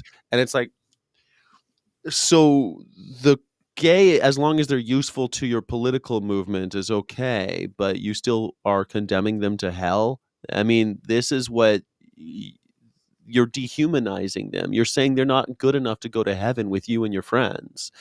Hmm. As soon as we start doing that, why not harm? As soon as you if it's okay to harm fish, chickens, cows, pigs, then why not harm a human being you've dehumanized? Like And this is exactly why I am particularly angry at MAGA blacks and MAGA Hispanics. It's like, hold on, better than a Caucasian, you got to understand oppression and being treated poorly by those in power, which is what humans do to non-humans. Mhm. You just abandoning all of this? Well, there's always that group that has been oppressed and they just can't wait to be the oppressor someday. Mm, This is a common mm. phenomenon. The abused child can't wait to be the abuser someday. And then they hate themselves for being the abuser. The abused, the oppressed. I mean, look, you could see it in the rap world where early rap, hip hop would make fun of the opulence of the white man, of the oppressor who wears fur and all these gaudy jewels and these ugly fancy cars, and they And hate that's that what rap shit. became. And that's what rap became. Wow. As soon as they got to have that money that the oppressor had, they start emulating the oppressor. This is it's pretty gross, but there's always going to be, not all of them, not everybody obviously, but that's what hip hop became. And hip hop, when it became that, became much more lucrative because guess who loves that shit? White people. And they love buying that stuff and they love seeing this kind of like opulent, dripping with gold and diamonds. They love it for a while. And then And we there's have to, marketing opportunities. Corporations are going to enjoy it. Hey, you like to show off our products in your videos? We're on board. exactly. You want to right. You want to have your own line of Adidas. You want to have we'll make your own line. Yeah, sure. Yeah, well, partner. Let's partner. This is how we see over and over again. We see this, and it works for a while, but then eventually they chop your heads off too. I mean, this is all like eventually you get French Revolution. If you ever been to Paris or like Mm-hmm. Versailles, you see Mm-hmm. the shit that the Sun Kings had. And I'm like, no wonder they chopped off these assholes' heads. Every time I've Mm. seen like the Palace of Versailles and all this, I'm going, this was someone's house? Yeah. No wonder they all got together and chopped off your family's heads. That shouldn't surprise anybody. I'm not saying we should do it, but we should learn that lesson and not emulate those people. And here we are with a president who won't stop talking about a ballroom that apparently we badly need Oh yeah, and a needs. $200 million ballroom while my coffee costs. I'm drinking tea right now because coffee, I can't afford to buy it. I'm buying coffee every other month right now because my because I buy coffee beans, and dude, my coffee went up 70%, and I know 70. 70% because I was buying this coffee in bulk. It was like 10.50 for 32 ounces, and that's nothing, right? It's like $10 a month. I was drinking about that amount a month and now it's $17. I made a post about it. Amazing. $17. And I'm going, well, fuck that. I don't want to spend I could afford the $17 for coffee, but it's a principle, goddammit. I'm not Mm. getting anything out of that. I'm not getting more coffee. I'm just getting fleeced. Like, that's ridiculous. So now I have to buy. I finally did find some coffee that was like, anyway, it's also more expensive, but it's like only 30% more. But again, why am I paying 30% more while this asshole's building a $200 million ballroom and getting a $400 million jet from Qatar? Yeah, but we're making a difference by taking away things from the poor. That's Yes, we're that's making, where we're gonna. Yeah. yeah, we have to think about that. Like, and again, this is back to where I think vegans should just be just total liberationists. Like, when you say taking things away from the poor, that's what I want to ask. Is this freedom? Is that what freedom is? We have a surplus and we have money. We had the most successful campaign against AIDS in the world. It was called PEPFAR. And we were giving children, children, fetuses, and their mothers drugs, and they weren't expensive. They would, because a fetus doesn't necessarily get HIV from the mother, because the magic of the placenta. You have a different blood type than your mom. You are not actually sharing blood with your mother. You have a new blood type. Now, you don't, in the womb, you don't share blood with the mother. When you're born, though, there is fluid exchange, and that needs to be mitigated so that you don't get HIV if your mother has HIV. Hmm. We were stopping HIV in Africa. We had saved scores of millions of lives. And now they're saying within the next 10 years, because of the elimination of USAID and by attachment to that PEPFAR, 15 million people will die. 10 to 15 million babies will die. Wow. Of AIDS, because is that freedom? Is that a government facilitating the individual to be free and have life, liberty, and pursuit of happiness? Sounds like a very sneaky way to reduce a population. To me, it sounds like specific people. Bro, sometimes, so there's like a whole there's a whole conspiracy theory about like the great culling that the rich want to perpetrate against us. And sometimes I'm like, well, if you were gonna do it, this seems like a really good way to do it. End SNAP benefits, end Medicaid for children, end PEPFAR for African children. This is exactly how you would reduce the population. I was thinking about who qualifies as a homeless person now, because apparently Charlie Kirk said some very mean things about how to deal with homeless people. I'm like, homeless isn't the same as it used to be. Like here in California, it's like if you're not really, really, really fucking rich, you're on the verge of being homeless. Yeah, like you're one you paycheck away. motherfuckers in Kansas don't make as much as homeless people do here. Yeah. Or what qualifies as mentally ill? I mean, Brian Kilmeade on Fox News said that we should have lethal injection for mentally ill homeless people. We should just kill them. He said that. Just kill them. That's his quote.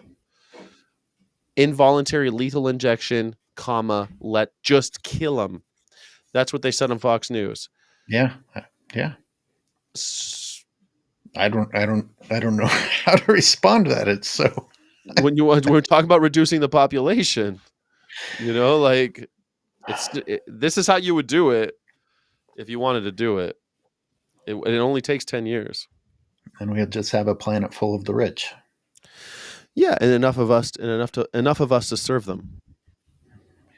Oh, right. We got to the people in Mar-a-Lago will stay. Yeah. I had a friend that worked at Mar-a-Lago. He would always send me pictures. No. Yeah. He would always send me pictures of of Elon back then. Then he didn't really like working there, but he was working there for I think a year. He does this thing. So a lot of these resorts have these things called J1 visas. And this is like one of those. People they know HB1, they know the Genius visa, they know these, but J1 is the one I have the most experience with. And the way that works is America has different seasons for hospitality, and they don't want to spend money by hiring Americans, because when you do, you have to give them things like health care. If you have, because you have so many employees, you have to give them health care, and you have to give them all sorts of benefits. You have to pay payroll tax. You have all these things you have to do. And when the season's over, you can't just fire them in America. If you do fire them, you have to pay for their unemployment, and they don't want to do that shit either. So in comes the J1 visa, where let's say you're in, I don't know, Romania, and you want to come to America for the summer and make a lot of money for a Romanian, but far less money for the corporation to pay than paying an American.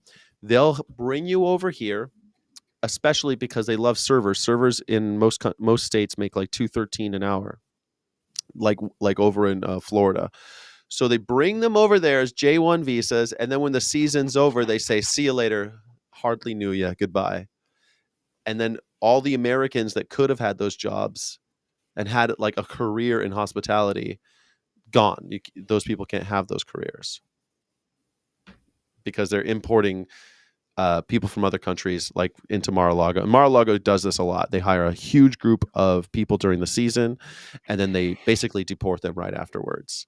All to save a buck. All to save a buck. Oh yeah, it saves a lot of money too. They save a lot of money. But well, then why are you allowed to have these big fucking resorts? You shouldn't have those. If you can't run those resorts by paying Americans a living wage, then you shouldn't have them. They shouldn't exist. Yeah. The idea of targeting people that come here for the worst jobs like leaf blowing and slaughterhouses, dishwashers, what is it? Did I hear correctly that the Trump administration did not do away with the H-1B, the ones that the tech industry gets to come over on? No, he loves those ones.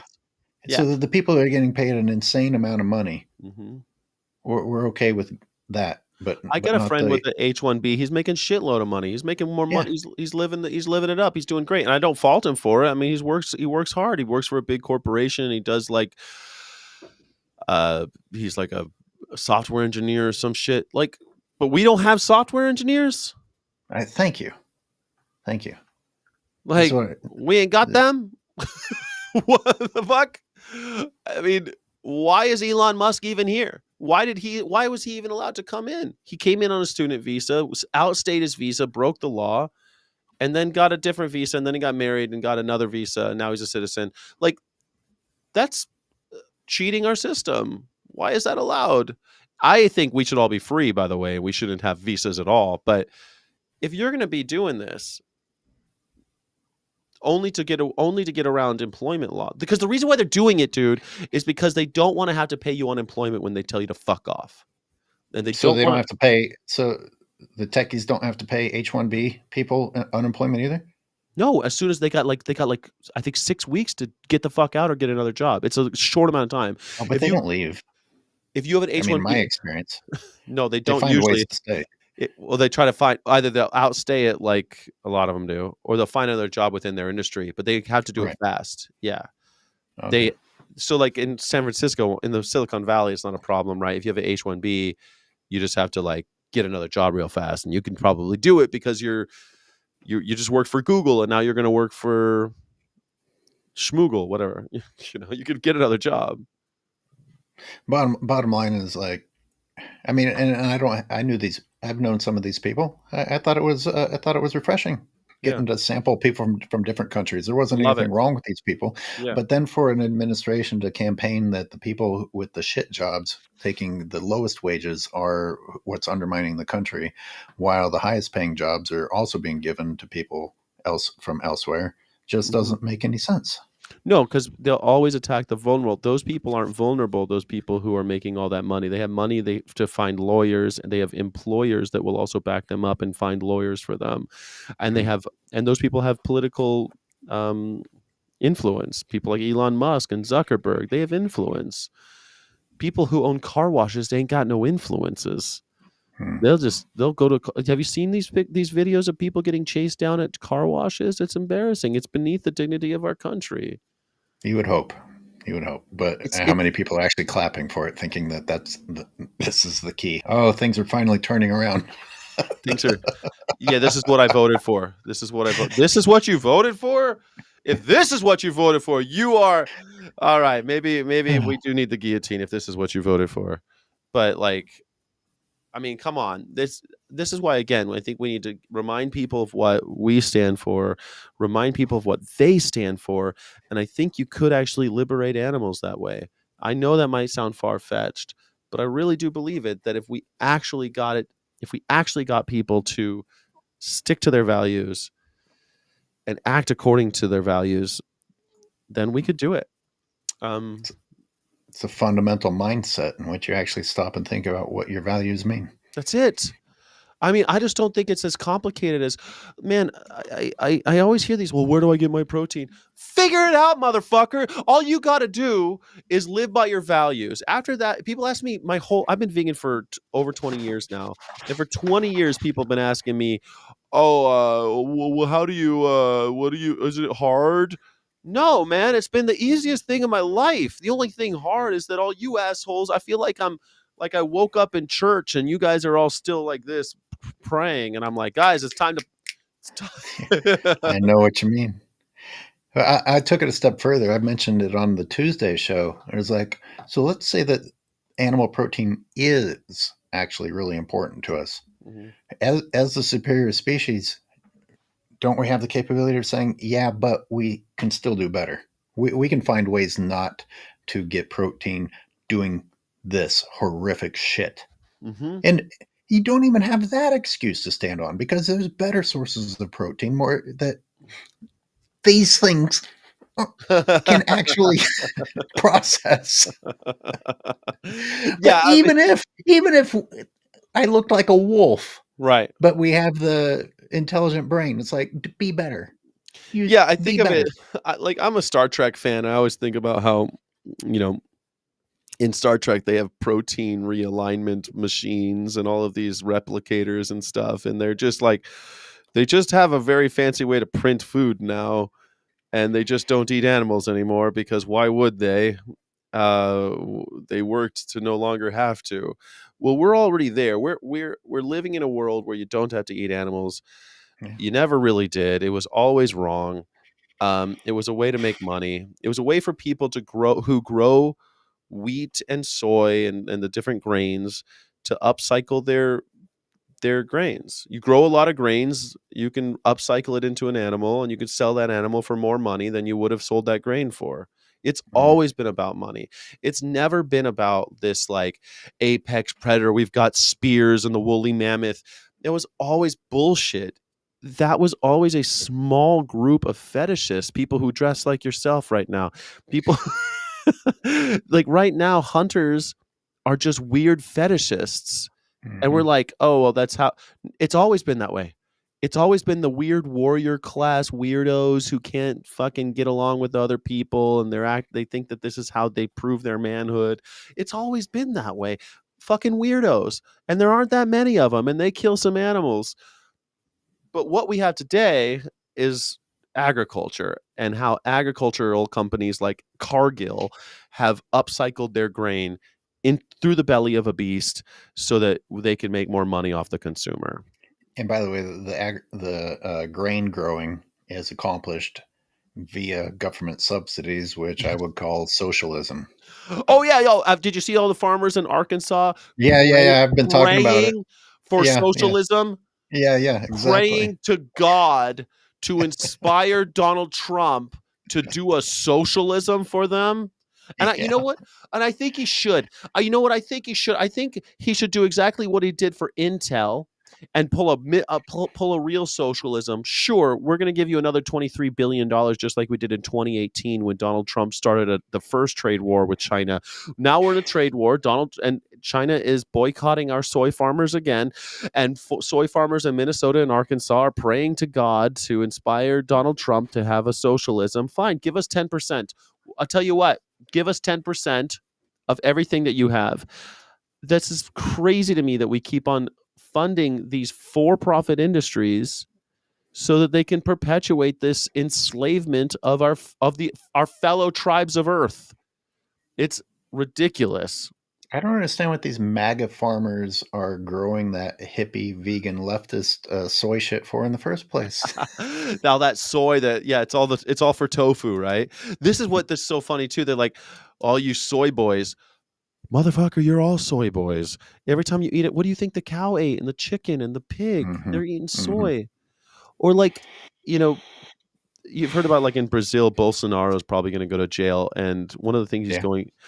he's going to jail for trying to steal the election. But before that, he was bribed by JBS. And JBS is a Brazilian company. It's the largest meatpacking company in the world. They gave $5 million to Donald Trump for his inauguration party, and which is just another bribe. and they actually were convicted of bribery, JBS, in Brazil with Bolsonaro. They bribed two presidents because that's how long they've been at it. They were fined $3.2 billion for that. It's the largest fine in Brazilian history. JBS also has been implicated and prosecuted for illegally tearing down the rainforest. Why would a meat packing company want to tear down the Brazilian rainforest Hmm. to grow soy? Why would the largest meat packing in the world illegally tear down the rainforest to grow soy? It's just like they think it's for the vegans. You think vegans are tearing down the rainforest Exactly. for tofu? We got to do a future show talking about consequences and anyone being held accountable because, and I think, and I know it's unfair to look at other countries, but I often think about what's being allowed to happen to the rainforests on behalf of, the livestock industry. Mm-hmm. And it's like, Jesus, is anyone ever, I mean, like somebody in power could be like, no, no, no, but they never do. They It's like never. the future of everyone. We're talking about the future of everyone at stake here, based on these terrible, short-sighted, greedy decisions. Yeah, I mean, if they say that if returning land from livestock to forests and grasslands could absorb up to 16 years of global CO2 emissions, Damn. like we could do it. It's not over. Like it can be done. Like we could save the world, but people like you're right. It needs to have the political will. But where's that political will come from? Where did it come from for the cigarettes?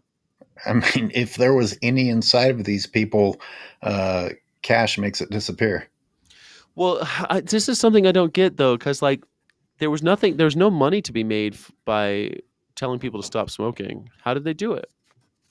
Like I think they did it by appealing to what people actually care about. They cared about their kids, and Hmm. they cared about litter. They didn't like seeing cigarette butts all over the place. It was stinky and gross. And I think that we could do the same thing.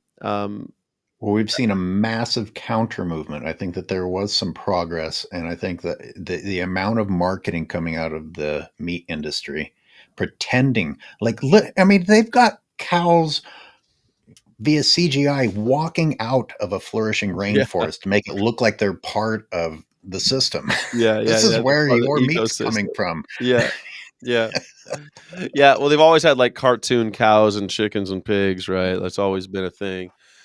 But I seriously think attacking fast food is something that we need to be. I want to see a world with no McDonald's, but if they can't shape up, then we need to get rid of them. I want to. It's Hmm. funny because there's all this cooking content and cookbooks have always been super popular, but then why aren't people cooking? Is it that hard to cook and clean your dishes? Hmm. Is it that hard Yeah, that people just want that fast food? They want to eat out of a box. Is that what we I think want? those are decorations. I think those cooking books are decorations Yeah, I at guess. best. To me, I think it's like pornography. They like to look at the pictures. They're not going to do any of it. They're not going to do any of the things that they're seeing. They're not even going to try to do what they're seeing in the book. Why you seem to be have all these answers ready to go, so I'm going to keep asking. It's like, well, how did McDonald's get away with saying 100% beef in their soy burgers and rat burgers and shit burgers and whatever the hell it is? Well, they didn't always say 100% beef. They used to just say burger, right? Then later on they're like 100% beef. They all started having to do that because of rumors that they would had soy and rat and all this other stuff in there. I would wager that they changed because do you remember Taco Bell? Not Taco Bell.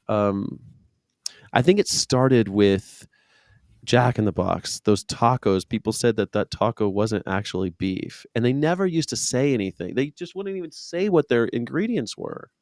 And then all of a sudden, you started having to have nutritional information at some of these places in certain states.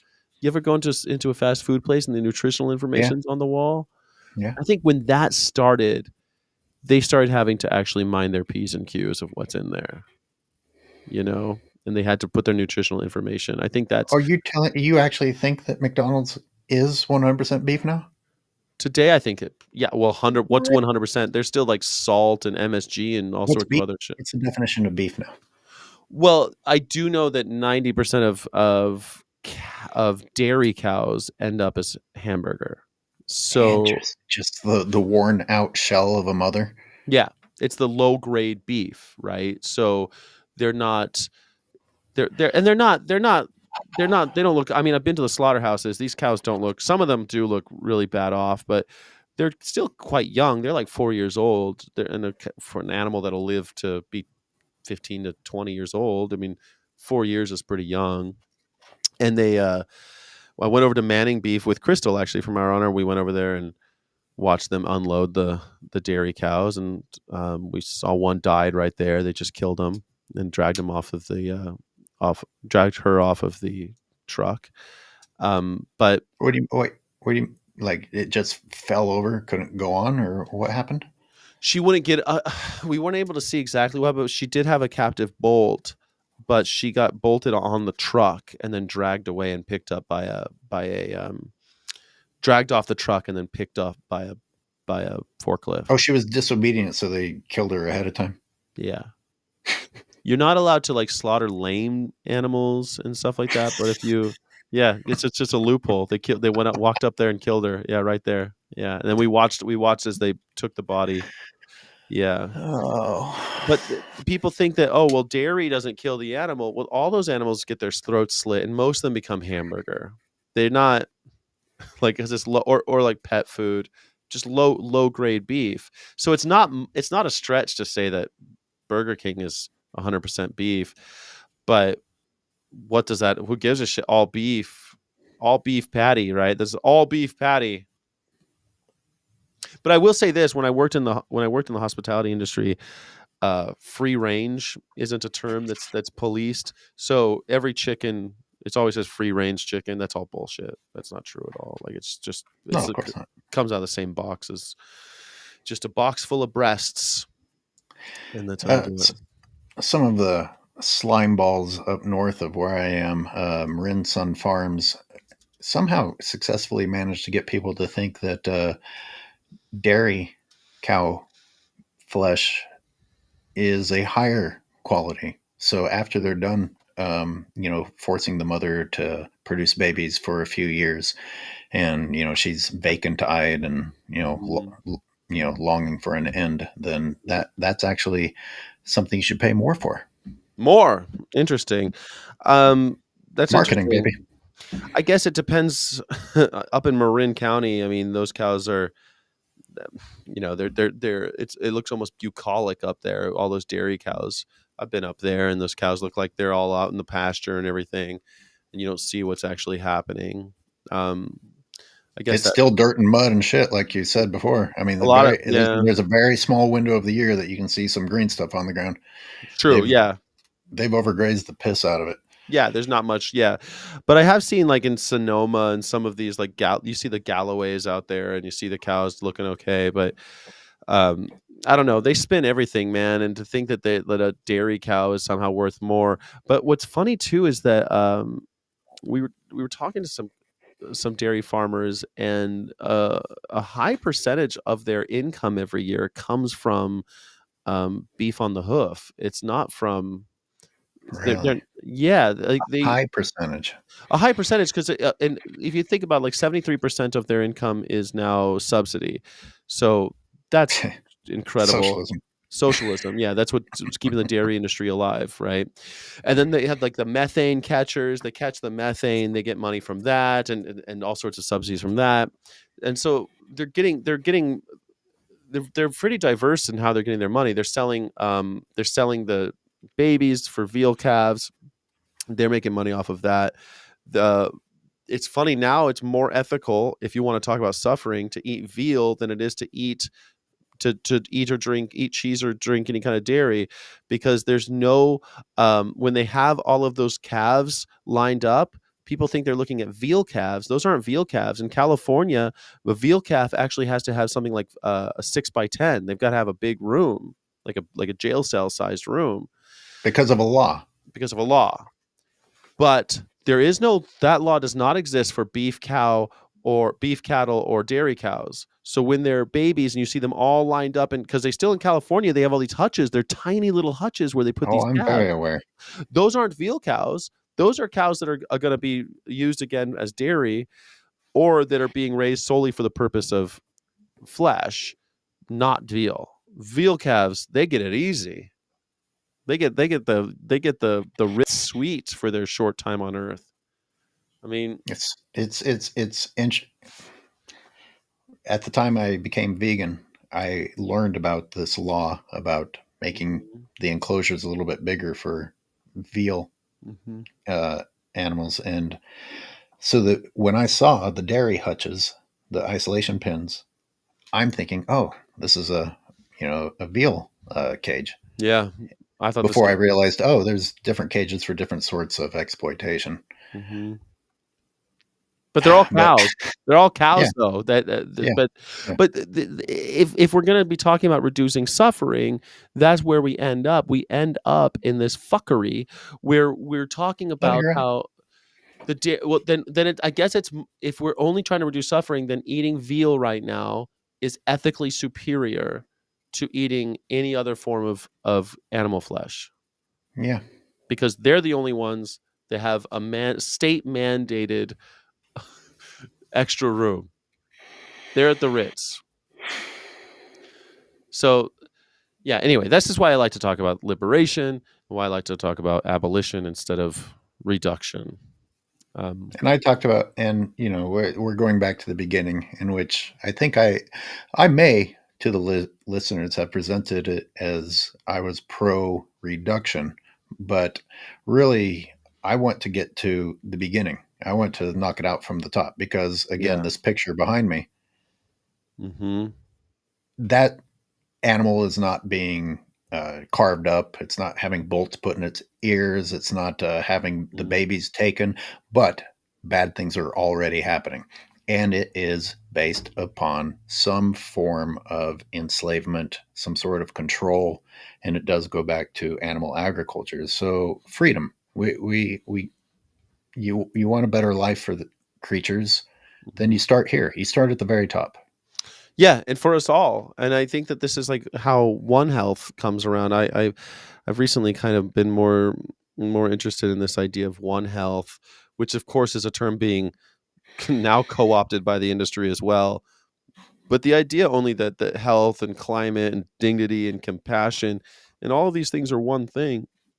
And by being liberty minded and justice minded, that helps animals and humans equally. And I don't think we have to choose one or the other if we live by our principles.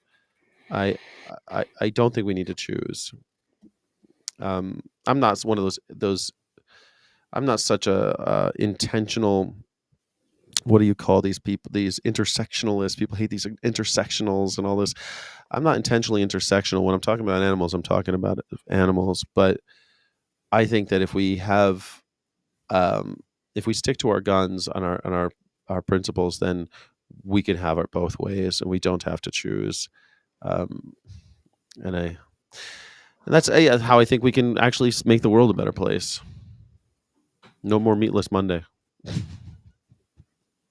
Put the idea of loving each other actually as your foundation. That's it. Actually, yeah. Dear MAGA Christians, listen to Jesus, not the Old Testament, and not Charlie Kirk's interpretation of Jesus. Don't cherry pick the goddamn Old Testament. You know what's so funny is that Jesus Christ, so much of what he did was to negate the Old Testament, to tell you, you don't have to do that Mm. shit anymore. No more sacrificing animals to God. No more of this shit where you're going to be asked to sacrifice your firstborn. No more of the locusts and all of the pestilence from God. None of that anymore. We're not doing that anymore. Now, we're all going to be about how if you believe in God and you live a good life and you ask for forgiveness, you'll be all right. I'm going to die for your sins. I'm the final sacrifice. Like, that whole thing is to tell you, forget about the Old Testament. Mm. Like, I wish that we could. Anyway, Charlie Kirk. Couldn't have happened to a nicer guy. Oh boy. Oh shit. Couldn't have happened to a nicer guy. I don't know how. I'm gonna ask you something about Jimmy Kimmel being Yeah. canceled, Yeah. and then we should probably save some for the next show. I hope he'll come back or have me Yeah. on because Yeah. Come on my show this was pretty enjoyable. Um, for sure. I dabble in the sports world, and Stephen A. Smith of ESPN is just about as wishy washy of a person as can be. Mm-hmm. And apparently he took his employers who just gave him a big fat juicy contract, Disney, Yeah. ESPN underneath Disney, and he kissed the ring, bent the knee, and was like, "Oh, where was the joke, Jimmy Kimmel? I thought you were a comedian." Uh-huh. And see, I don't know any of this until it starts coming out in YouTube, Yeah. and so I didn't know what Jimmy Kimmel said until I listened to it. And in his little monologue, he shows Donald Trump Acting like a 4-year-old. responding Mm-hmm. responding to someone asking him, "Oh, you lost your friend. How are you doing?" And he's like, "Oh, I'm good. fine. Did you Have see you the construction? Did you see construction of the ballroom?" have you seen my new ballroom? I'm okay. I'm all right. Charlie, who And was I'm Charlie? sorry, everyone. I laughed out loud. I was like, "Are you Yeah. fucking kidding me? Yeah. That's a Yeah. pretty good joke, Jimmy." Not Because bad. what the hell? Yeah. What the hell did that psycho just say? Yeah. And you know what's crazy? He's not the only one to make it. A lot of them made it. Comedy Central, The Daily Show made it. Of course, Stephen Colbert's already canceled, but he made that joke. They all were making that joke. He said that, but he got canceled. And by the way, you said Stephen A. Smith. Stephen A. Smith, his ass is owned by Disney as well. ESPN Exactly. is a Exactly. Disney company, and Exactly. ESPN is attempting right now a huge merger with the NFL. They want to buy the NFL network, Oh and they have God. to get that approved by the FCC. And the FCC is controlled by Donald Trump. That's why this is happening. It's happening because they want Donald Trump. Jimmy Kimmel is a sacrificial lamb for Donald Trump to approve the FCC merger, Wow. for the FCC to approve this merger for Disney. God, That's the all it is. NFL's already like so MAGA. I feel like it's a military parade with a little bit of sports in Dude, I can't between. even watch it anymore. I mean, it's like war porn. It's so gay It's and war like it's porn. so gross. Yes. Like as soon as they started putting for a while, they used to have like a Monday Night Football and these like robots that look like soldiers would come on and they'd be like NFL. And it's like, dude, The fucking spare me coaches the are wearing the coaches look like I'm wearing, yeah, like I do right yeah, now. I'm yeah. trying to make a joke. They're not. No, they're no subtlety or irony with them. No, not at all. Not at all. And it's like, bro, I I I don't see a world where the NFL is going to make it. I'm sorry, like I don't think the NFL is going to be. The NFL should probably not exist anyway. But uh, like it should be like the Oh Premier my League. God, you I unpatriotic! know, You're now you've really, if anything else you said wasn't going to turn Americans on you, now how? I I know. mean, football night in America The is NFL. Fox's branding. I'm not Football saying night in America, football. baby. Hold on, football doesn't have to go away. The NFL has to go away. The Oh, NFL is a corrupt oh, organization oh. that, yeah, no, I'm not saying abolish football. People need their opiate of the masses. But like in England, they have the Premier League, right? And the teams that perform the best, they make more money, and the two teams at the bottom, they go into minor leagues. And the two teams from the minor leagues that are at the top who perform the best, they go into the majors and they go into Premier and they make more money because of the television money. That's how it should work here. Instead, we have our universities that are funded by taxpayers. That's their farm league. Why am Mm, I paying? Why mm. am I paying for Wow. your farm league through my universities? The NFL, you want to fuck it? You want to train your workforce? Do it. Just I like they do in never thought of England. it that way. I Yeah, don't know man. how I didn't. It's so obvious. Yeah, it's ridiculous. Why am I paying for that? Why is that at the university system at all? NFL has a free job training corporation called the University NAACP. Not the NAACP. NCAA. The NCAA? They're always changing them. Yeah, no, the NCAA, why the hell does that even exist? It only exists in order to get labor for the NFL, a for-profit billionaires club. Like, But how's that any different than the NBA? the NBA is shit. Get rid of the NBA as far as I'm concerned. The only one who's doing it differently is the MLB. The MLB has a farm league. They have minors, and it's all funded by their own shit. And then they do have the university system has baseball stars, but they'll usually that's a little bit different. MLB's like the old school one, right? I mean, they've been around longer. They do things a little bit differently. But like if you look in Europe, they have like Arsenal. Arsenal's a really fancy football soccer team. They have kids leagues. They have the Pee Wee leagues, and if you're a kid who's poor and wants to go, you can go, and you get to play. And those kids that are really good, they guess what? They get started to groom. They groom those kids, and they groom them up through their own system, and then they finally get a David Beckham. That's how that works. But the way we do it is the dumbest fucking way possible, where the taxpayer picks in high school. We're paying for this team to go.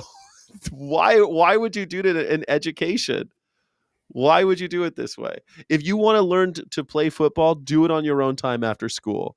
You don't get to have like I don't even know why schools have those fields. Why does a high school have to build a field? We don't need that. You're supposed to be reading and learning like science and shit and like athletics. If you want to learn athletics, like that's fine. PE is, part of national security, and I guess like education, that's part of being a good citizen. But this whole for-profit companies using our taxpayer money to fund their farm league is wild to me. I don't think we should be doing it. But and then somehow the Senate is in charge of the NFL, like sort of like. See, you're blowing my mind. I think I stay intentionally ignorant of some of this stuff because there's only so much I can take. Like, how is the Senate? Hold on. Oh boy, it's something cool. Just really cool. Here, let me try to sound like an American for a minute, because I'll defend sports in high school, because I feel like the athletic side, I feel like your body being stimulated helps your brain. And totally, I agree. The two can work together, and you can learn some lessons in life about being defeated and continuing instead of just but like the corporations are now dipping into high school, so it's not about just understanding competition and persevering or exercise and fitness. Now kids are already, basing the values of life on what's going to be in their bank account too early. Well, okay, so so could all the things you just said, could we still have that as part of education without having a football league where we're busing kids to go to different schools and have this championship bullshit and have scouts? Well, not where I lived. If you wanted to find someone to play against, you had to travel pretty far, because I lived in BFE. Okay, but you had in BFE, you still had a school, and you had enough kids to get to school, right? You had a little, student body. Yeah, one town, one school. Okay, all right. How many kids were like? You had enough to like field a team. That's how. Barely. We had 11 man. And in the next town had 8 man, because they did not have enough people. And so what? So when you played football, how did they couldn't field a team? You just won by default. They had an 8-man football league instead of 11 man, which standard football is 11 man. It's 11, yeah. Yeah. And they just actually run out. They just fielded 8. Yeah. Well, not against 11 man. They had their whole separate 8-man thing going on. I don't even know who they played against now. But the truth is, you could learn how to play these games without being involved. Like, we all played football. Like, I know how to play football. I know the rules, and I played when I was in PE, and we played it on school, and I learned how to wrestle. And I remember PE, I even learned how to dance. I learned how to do square dancing, and I learned all sorts of shit in my PE classes. You played football in PE? Yeah, we play football in PE. Mm-hmm. Throw the ball, and we would play little flag football. They're playing football. We show up to PE and they say, "Oh, we're playing football today." How do we play football? We play soccer. I learned the rules. I mean, yeah, I learned all that shit. We had tennis. I played tennis. Learned all that stupid stuff, all the different games and Yeah, I uh, mean, see, you were in California. I didn't learn about tennis until I was out of rodeo football land. I don't know that I have any discernible benefit from knowing the rules of tennis, but I guess like I guess my point is that we don't need to be wasting money to educate kids on to that degree for football, because the real reason we're doing it is to feed this machine with our children. Um, like I mean, we were talking about heat stroke earlier. Every year, dozens of kids die of heat stroke because of football, because they're pushed during those hell weeks in the end of summer, and the Oh kids yeah, I've been there. die. Yeah, and kids die every year, and we still do it. And their solution is to have a ice bath now on the sidelines so that they can dunk the kids in the ice bath if they get heat stroke because too many kids have died. Like, is this something we should continue doing? Yes, we should keep filling those kids full of beef so that they get big, so we can Yes. chop down the rainforest that might change that temperature shift that we're all experiencing. Yeah. Let's spend the money on ice baths, not on reforesting. Yes. Or let's continue to teach them, to push them to play this game to a level that's beyond their ability, because it's a murder ball game, and then the hobbled few of them that make it through as they're hobbling out of high school, we can be like, "Oh, you want to join the major leagues?" Well, this is the only thing I ever learned how to do. All right, yeah, come on in. Let me know if you feel a little concussion coming on. Wink, wink. I don't think anyone watching needs this, but I'm going to put up the link to Skyjack's podcast just in case, just as a good faith This is thing. But the as the morning ritual. shows, and boy, do you bring it, man! I got to say, it's impressive. You're always putting it out there. Trying. I mean, the world, the world, the universe provides at the moment, man. It's just like there's so much ammunition these days. There's so much crazy shit happening, and I don't know how to not be upset about it. Exactly. I don't know, like the politics thing. Oh, politics is off limits. I didn't come here to hear about politics. I don't know how you can't include politics since it's affecting everything. People say that, and then look at what the political world is to become. Like, people say Mm. that shit. I feel, they say the same thing about, like, you're not supposed to talk about in a bar, right? You're not supposed to talk about how much money you make, politics, or religion. Hmm. And I think the reason why they say that is because they don't want the regular folk talking about that shit. Because if you start finding out that your boss makes 50 times more than Hmm. you start getting pretty upset. Like, Hmm. maybe we should cut that guy's head off. Well, let's go kill that guy. That's what people start thinking when they're drinking and they find out somebody makes so much money, much more money than they do. Unless they're a Or billionaire, and then they can't wait to give them even more money. yeah, then they're like, well, they deserve it. Yeah. No, we're not allowed Got to a talk coin about that. to sell me, or a manipulated Bible? I'll Yes. take one, please. Yeah, we're not allowed to talk about that shit while we're drinking, though, because then we get crazy ideas. And same thing with religion. Like, we're not allowed to talk about religion. Man, we should be talking about religion, because when you get people together and they're like, well, I believe this crazy shit. Well, I believe this crazy shit. Huh. Maybe both of us are believing in some crazy shit. They don't want us talking like that. You know, It's with the politics is with just the get up that I have on, and Corinne called it out, and was like, Corinne, I don't know if you came on after I pointed out that this was a joke. I gotta talk about Charlie Kirk's shooter and the household he was brought up in. And I was listening to your show this morning, and it's just like you're just sitting at home, being surrounded by these thoughts, and you're trying to figure out what to do as a teenager with all of these feelings and this pent up energy. And I'm going to bring it back to wildlife, and I couldn't help but notice that not only was the father and were the father and son registered as hunters, but even the fucking mom. I mean, can anyone put down a goddamn gun? Yeah. Can any of you just not go around killing all the fucking time? Mhm. And I just can't. I just wonder how many people can't wait for an excuse to put those guns to another purpose. Yeah, agreed. I can't imagine you said you were in Kansas, man, and that it was kind of oppressive and isolating. Imagine what It it was would be. acceptance through conformity. Yeah. Now imagine what that would look like if you were locked in a house during COVID Yeah, with your parents and they were pushing that type of thing. They're pushing MAGA life. Luckily, the world wasn't like this back then, right? When you were a kid. But can you imagine being 16 years old locked in with MAGA family and you're just surrounded by that for 2 years almost at the age of because you're so 16? impressionable, and it's like Yes. I think teenagers are seen as being as revolting against parents, but you also have teenagers that just can't wait to please Mhm. someone in authority. My acceptance comes from, oh, I found somebody that I can serve.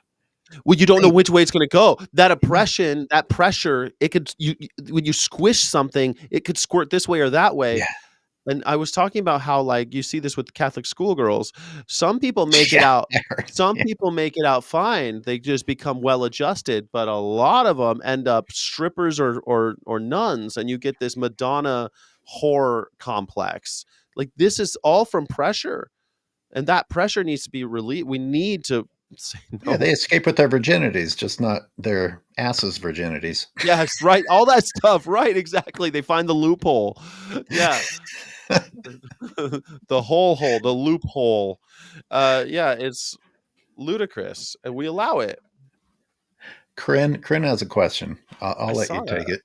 Yeah, Okay, so Skyjack. Yeah, so what does a truly animal-free food system look like? well, to me, a truly animal-free food system, essentially, firstly, we've gotten past the point where we're saying, okay, the question is liberation, right? Are animals living free? And therefore, we need to feed ourselves without them. Well, one of the big things we have today, first of all, we have lentils already. We have the tools we need already. I remember when I first went vegan, there was all this argument about how should we have should we have veggie burgers? Doesn't that just encourage people to look at animals as Mm, commodities?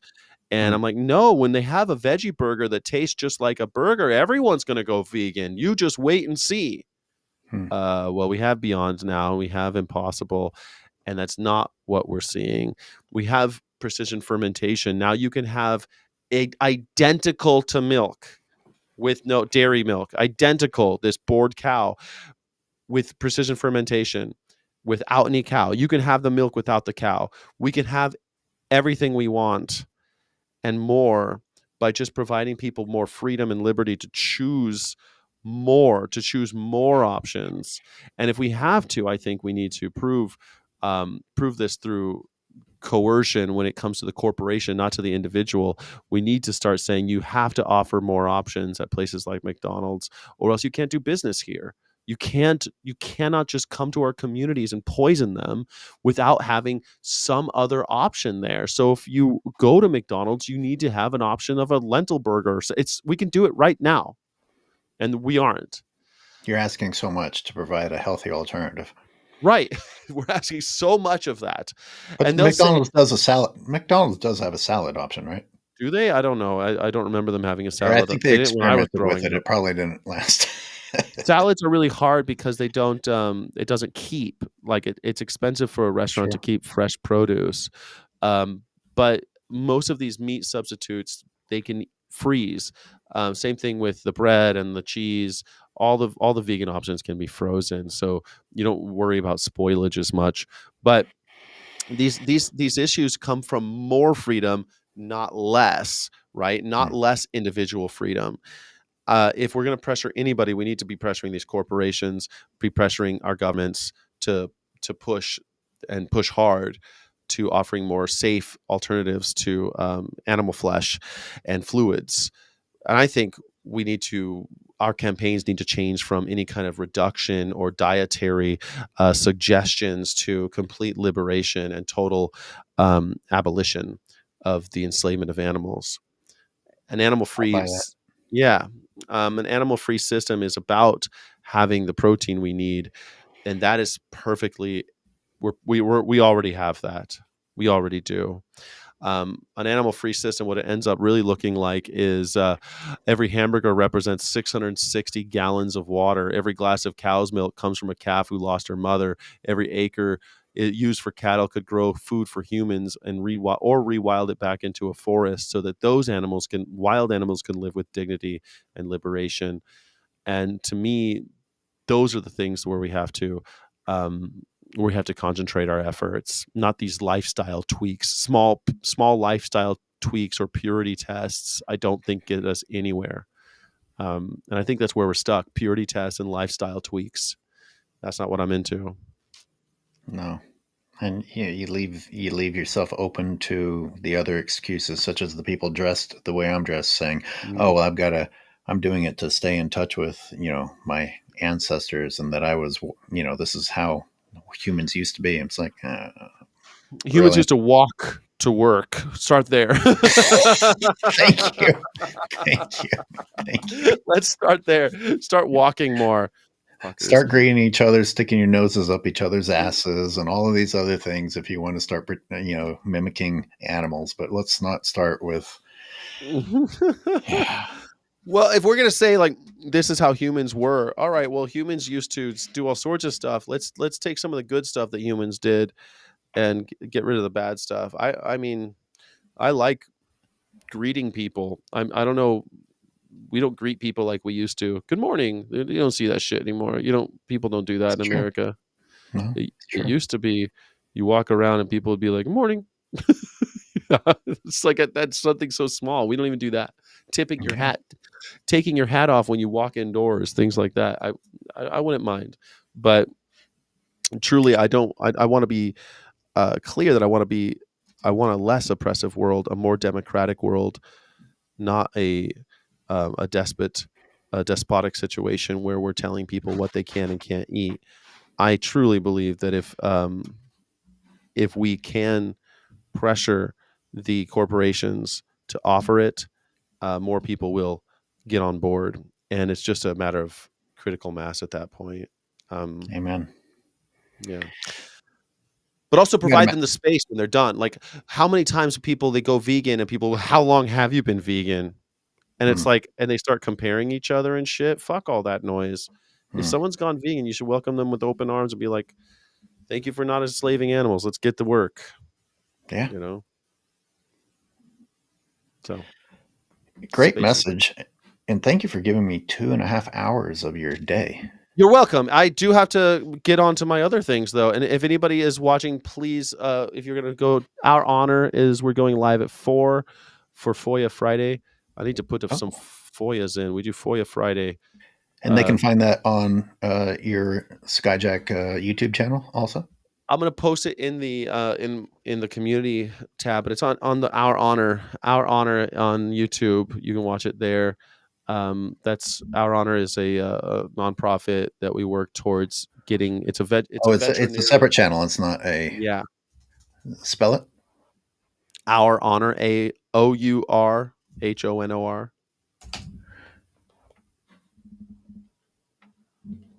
I think it's Our Honor Oh, is it 708. at our honor? Yeah, Our Honor. 7010, I think is what. But yeah, we do FOIAs where we look into use our Freedom of Information Act in order to expose truths and the disgusting shit that these corporations are doing with our government, in collusion with our government.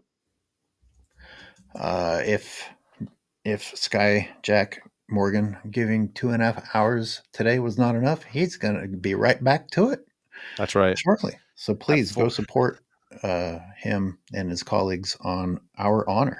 Yes, please. Thank you, Jackie. Thank you, Leah. Thank you, Corinne. Thank you, everybody, for watching. Hopefully, if you haven't already subscribed to my channel, please subscribe. And I'll be back on this channel hopefully soon. And hopefully, Skyler will come on to. We'll talk. Maybe you should come on for do a. If I don't know if you're up early in the morning, but I am.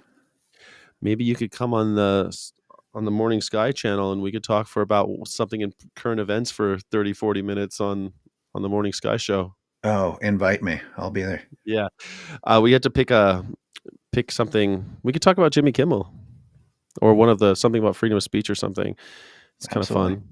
Something. It's what's great about the Morning Sky show is that it keeps me really current with what's going on every day, and like I don't know what I'll be talking about every day. It's kind of exciting. Our honor has the channel says all beings considered. I do that show with Okay, it's Our Honor 7010. Our 7010. Here is the link, everyone. Go subscribe and support. Yeah, please check it out. We're doing the at FOIA Friday at 4 every Friday, and we're going to try to expose some shit. It's kind of fun. Thanks, Leah. Thank you. I look forward to collaborating again. Thanks for your work. Thank you. I'll see you on the other side.